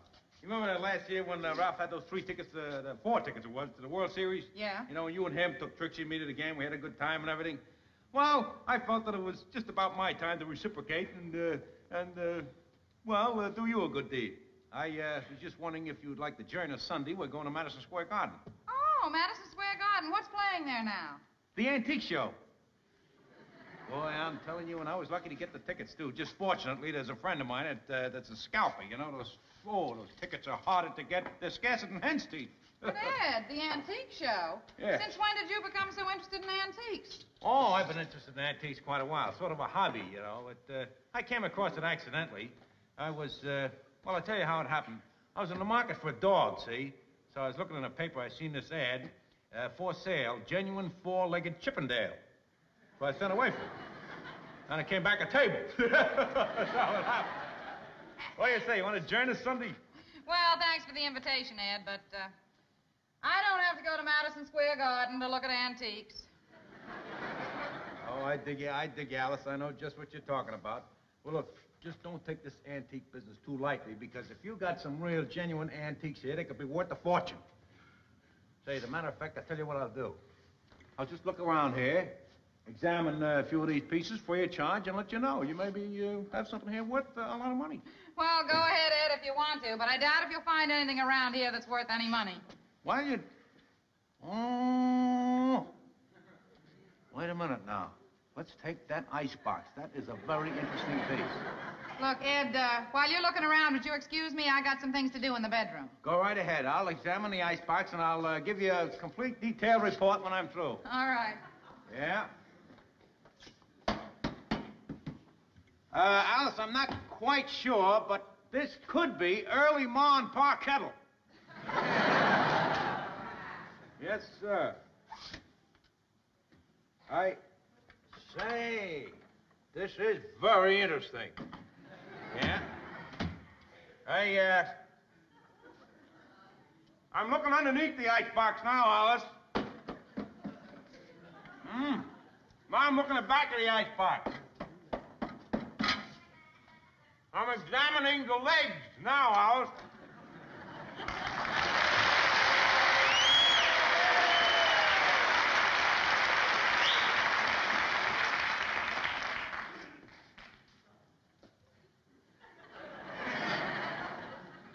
Dum-de-dum-dum. All I hope is when they do my life on Dragnet, they leave my name out to protect the innocent. You put that turkey back, or they'll be doing your life on Medic. Alice, I'm home. Be right out, Ralph. Look at this. Wow. Boy, this kills me. Bills, bills, bills. Why doesn't anybody send me a letter or something? Well, there's a relief. Postcard. Wonder who it's from. Pretty sneaky, the gas company, to send a bill on the back of a postcard. Oh, boy, that ain't the worst of it. Now everybody in the building knows what you're paying for your gas bill. What are you talking about? Mrs. Schwartz, that blabbermouth, she looks at all the postcards and then yakety-yak-yaks all over the building. You're kidding. I'm not kidding. I know how much your gas bill is. 93 cents. That's right. See? Oh, by the way, Ralph, congratulations on that 93-cent gas bill. Mrs. Schwartz told me that you broke the all-time low gas bill record set by the Collier brothers in 1931. Hiya, Ralph. Hi, Ann. Sit down, honey, and I'll have your dinner on the table right away. All right.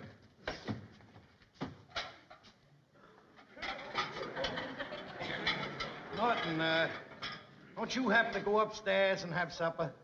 I already ate. Well, aren't you going to be a little uncomfortable sitting here watching Alice and I eat? Oh, thank you, Ralph. You put it that way, I'll be glad to say. All right, now, I'll have a little order of spaghetti and meatballs, light on the marinara, heavy on the shoot, one with a feather in it to hold the meal. I thought you already ate. Look, let's face it, Ralph. Dizzy Dean warms up in the bullpen before the game, but he still pitches. There's plenty of food, Ralph. Hey, What? here's a little letter. I've been waiting for this from the Bureau of Internal Revenue, the tax department. Oh, yeah, I noticed that when I was bringing the mail up today. Well, why didn't you tell me it was here? I've been waiting for this. Do you know what this is? My tax refund. Hey, how much you getting back, Ralph? Well, the way I figured it out, about $42. And it couldn't have come at a better time. I'm going to blow this whole thing on 2 glorious weeks' vacation fishing at Fred's Landing. Isn't that going to be fun, hon? I hope we get that same tent we had last year. That ought to be easy. Tell them we want the one with a snake in it. Norton, I'm telling you, you should have been with us. You would have died laughing. I thought I was going to kill myself laughing, watching her run away from that snake. Oh. How could you see me run? You were way ahead of me.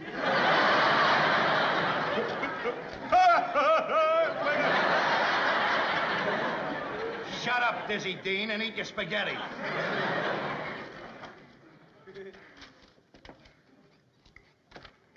There's a letter here, but no check. Well, what does the letter say, Ralph? Dear Mr. Cramden, please report to Mr. Richard Putter of our office at 10 o'clock on the morning of the 21st. Wonder what he wants to see you about. I don't know. I never got one of these. Well, there's nothing to get upset about, Ralph. Tomorrow's the 21st. You'll find out then. Guess you're right. There's nothing to worry about. No, honey. Come on, eat your supper.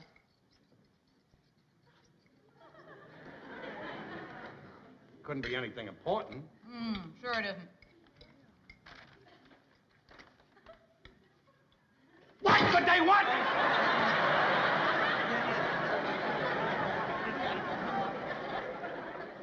Ralph, you're building this whole thing up in your mind.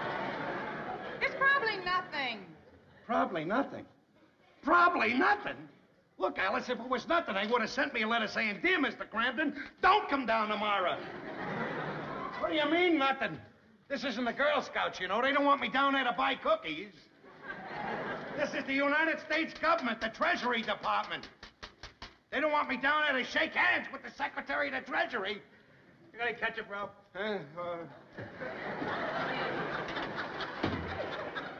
What could I have done that's wrong? Listen, Ralph, I don't like to say this, but if you did anything wrong, it's your own fault. What do you mean it's my fault? How can it be my fault if I did something wrong? You shouldn't have made out your own tax, Ralph.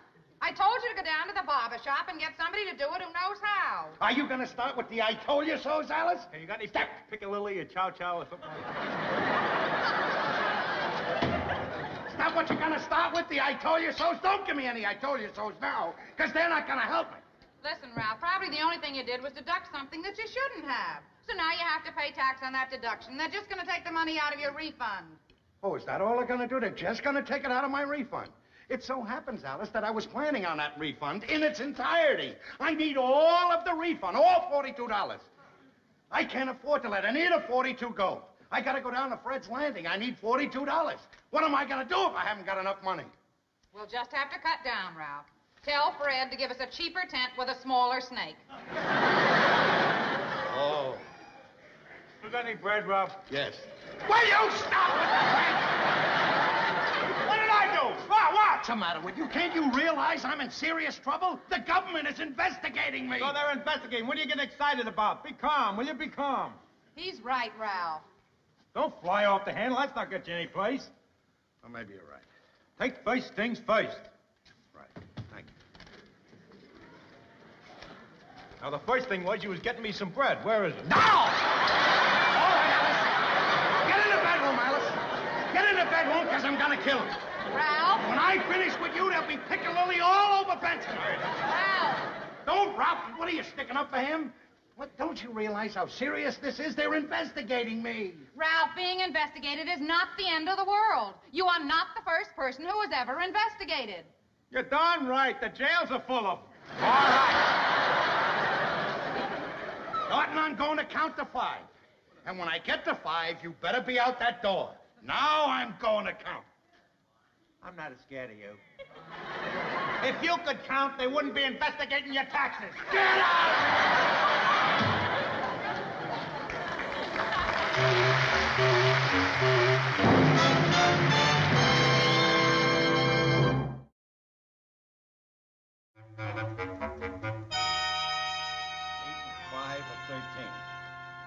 13 and 6 are 19. 19 and 2 are 21.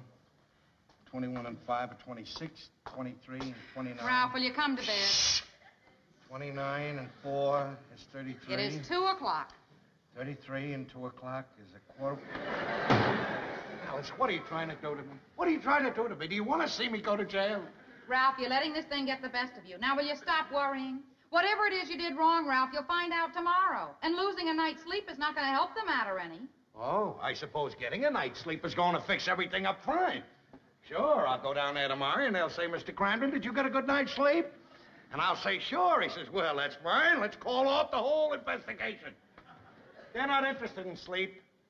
Their job is taxes. They're not going to send me to jail for insomnia. They're not going to send you to jail, Ralph. Oh, listen to Chief Justice Alice Crandon. Boy, you know a lot about a lot of things tonight, don't you? You know about taxes, you know about sleep, you know about jail. You ought to go on a $64,000 question. That's what you ought to go on, a $64,000 question. You know what your category is? Everything. Ralph, I'm going to make you a glass of nice warm milk now. Maybe it'll make you drowsy and help you relax, and then you'll be able to go to sleep. You haven't even read the evening paper yet, Ralph. Here, now you just sit down and look at the paper and just try and forget about this investigation for a while. All right, sweetheart. That's fine. Just have to relax, that's all. Right. Here's an item. It says that they're building a new highway in Tibet. Oh, really? It's going all the way from Tibet to Mongolia. It says it'll cut 5 hours out of the trip for everybody that's going there. That's wonderful. What do they want me down there for? Ralph, will you get a hold of yourself? Hey, don't. What's going on down here? Oh, you yelling everything that woke me up.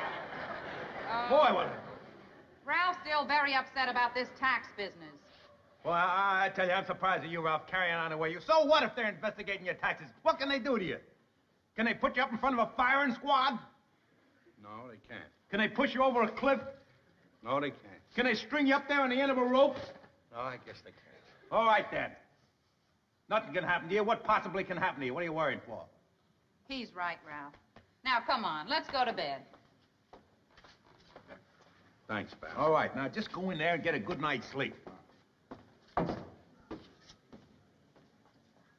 The worst thing they can possibly do to you is send you to the federal pen. Why are you starting with that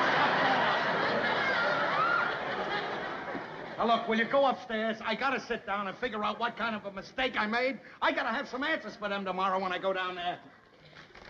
Highways with Tibet. Look, maybe I can give you a little hand on this. I majored in arithmetic in vocational school. All right, see what you can make of this thing. I'll take any kind of help. Let me see the form here.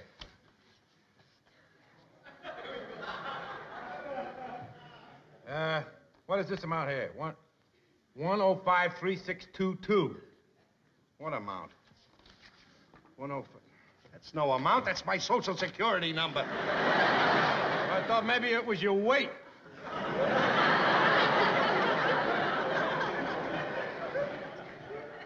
Now, would you tell me why I put my weight down on an income tax report? How should I know? You're the one there being investigated. Wait a minute. Look, maybe I made a mistake on one of these business deductions.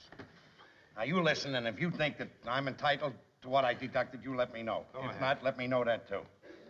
Now, I took off the cost of my cleaning the uniform. Right. My union dues. My driver's license. Now, I took off $80 I spent entertaining Freddie Muller. You know, every time there was an opening for traffic manager. Yeah. That's all. They're all legitimate. I take off the same kind of things on my income tax. I take off my union dues deductible. I take off when I have my rubber boots vulcanized. I take off when I have my lunchbox waterproof. And I take off 25% off my rent when I use my apartment for business reasons.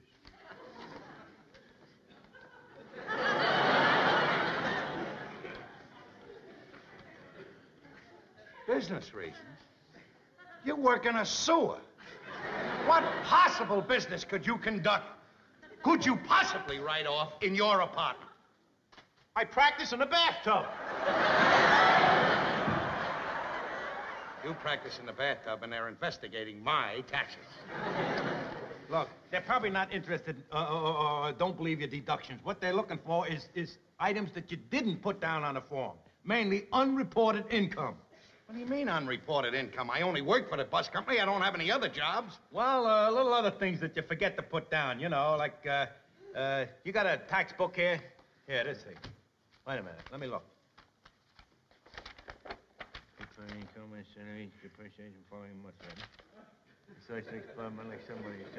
on with that thing! Here we are, here. Examples of income that must be reported. Salaries, well, we know that's okay. Did you have any income from annuities, rents, mortgages, or chattels? Chattels? What's a chattel? I don't know. I guess it means, did you make any money selling livestock? How can you think that I made any money selling livestock? All right. So far, so good. Now, here's the next item. Income from interest on loans, bonds, or bank accounts. You have to pay a tax on interest of bank accounts? Oh, sure, of course. You got to pay a tax on everything. It's income. Get your bank book.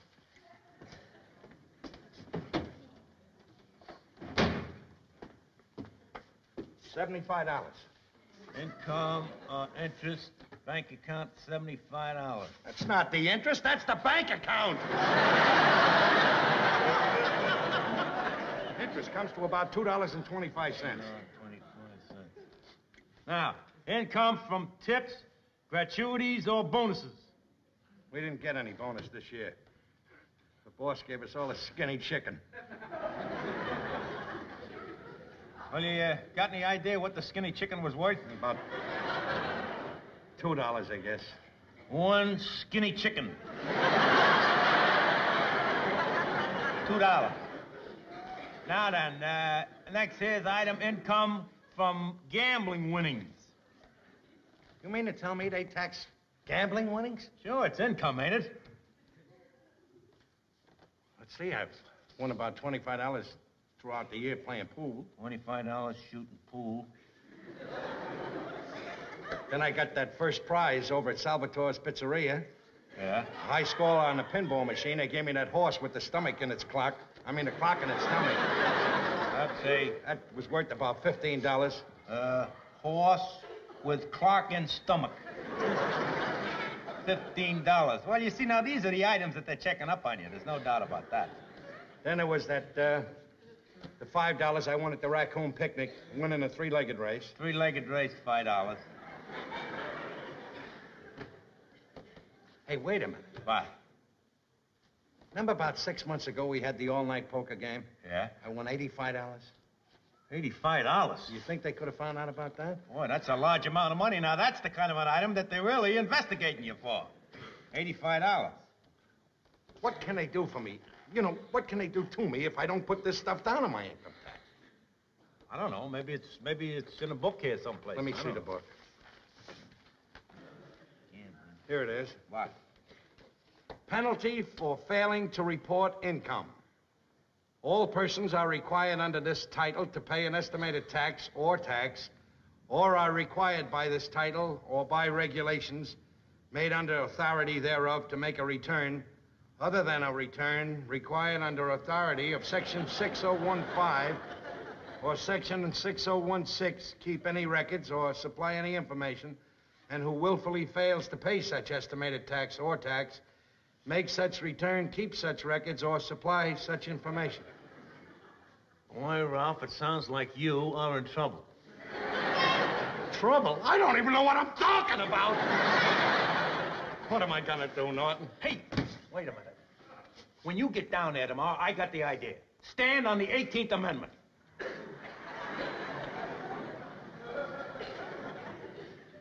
Are you nuts or something? Stand on the 18th Amendment? You mean stand on the 5th Amendment? The 18th Amendment was for prohibition. Well, that's just what I mean. Tell him you were drunk when you made out your tax. You know what this means, don't you, Norton? Oh, yeah. You know what it means. Sure. Oh, drunk.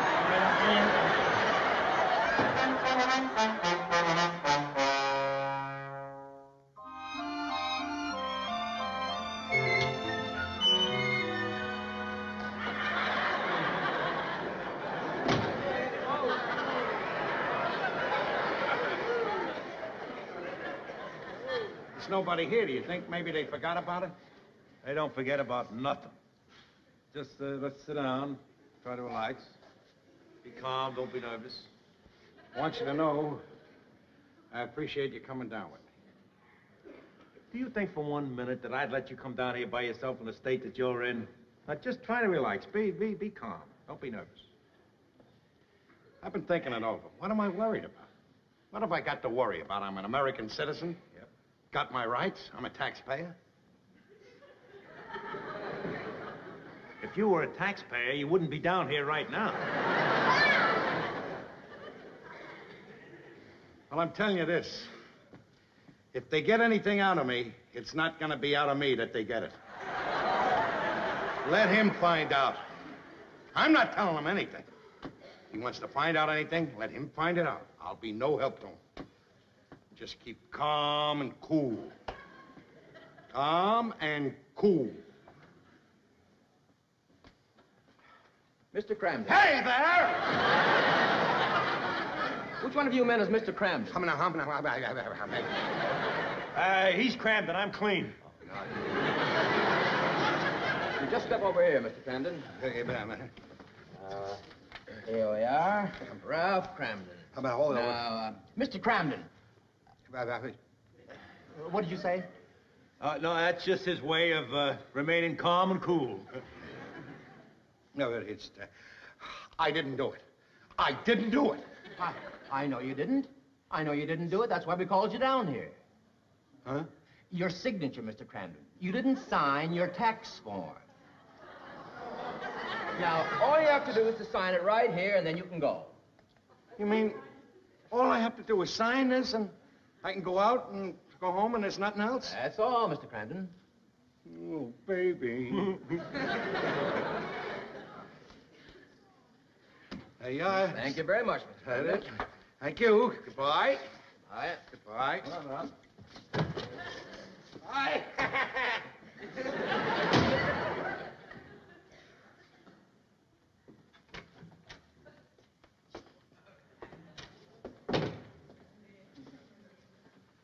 I gotta tell you something, Mr. Potter.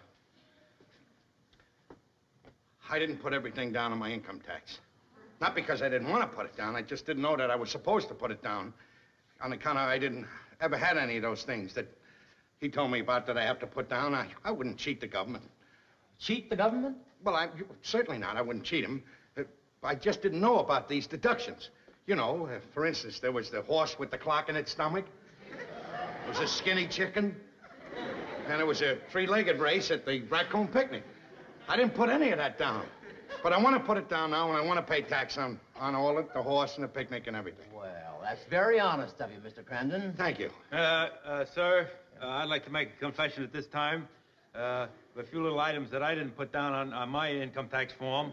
During the past fiscal year, I found $3 that was floating by me in a sewer. I want to thank both of you gentlemen. Now, you can list your additional income on this form here, mail it in to me, and I'll see that it goes on your record. Oh. Thank you very much. And I want to thank both of you gentlemen for your honesty. Thank you. All right. Thank you, sir.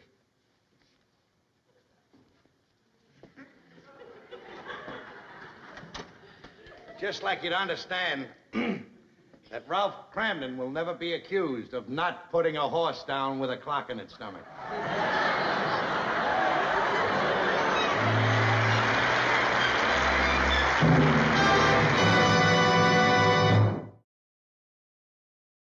Xin chào các bạn, hôm nay mình sẽ hướng dẫn các bạn tô màu bức tranh con gấu.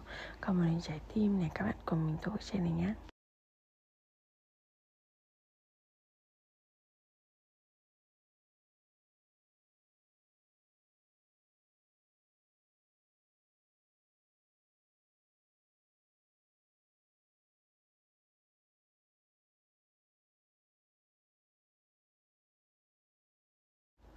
Những chấm này mình tô màu xanh.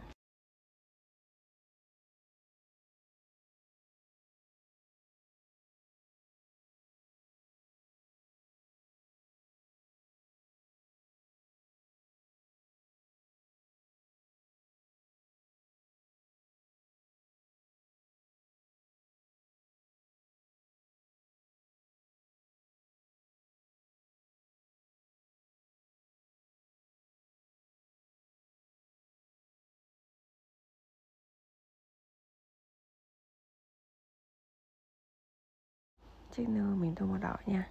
Hình trái tim thì mình cũng tô màu đỏ.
Nên mình tô màu hồng. Các bạn nhớ theo dõi hết video để xem thành quả của mình nha.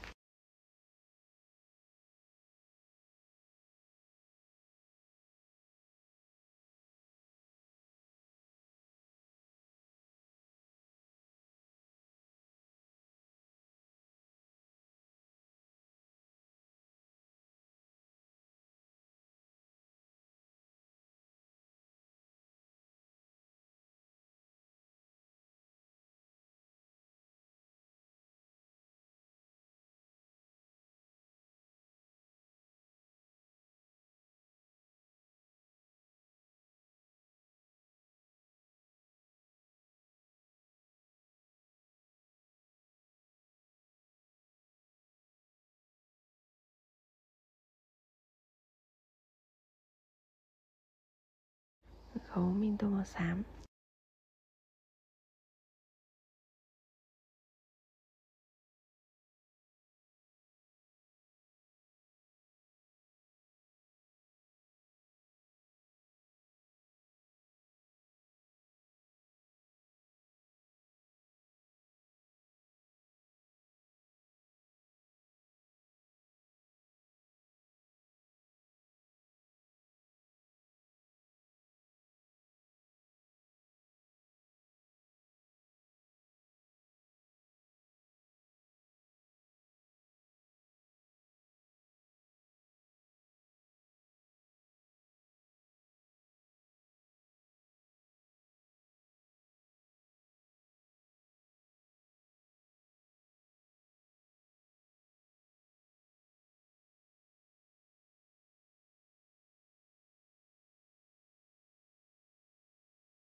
Các bạn ơi, vậy là chỉ với ít phút mình đã tô màu xong bức tranh ngày hôm nay rồi đấy.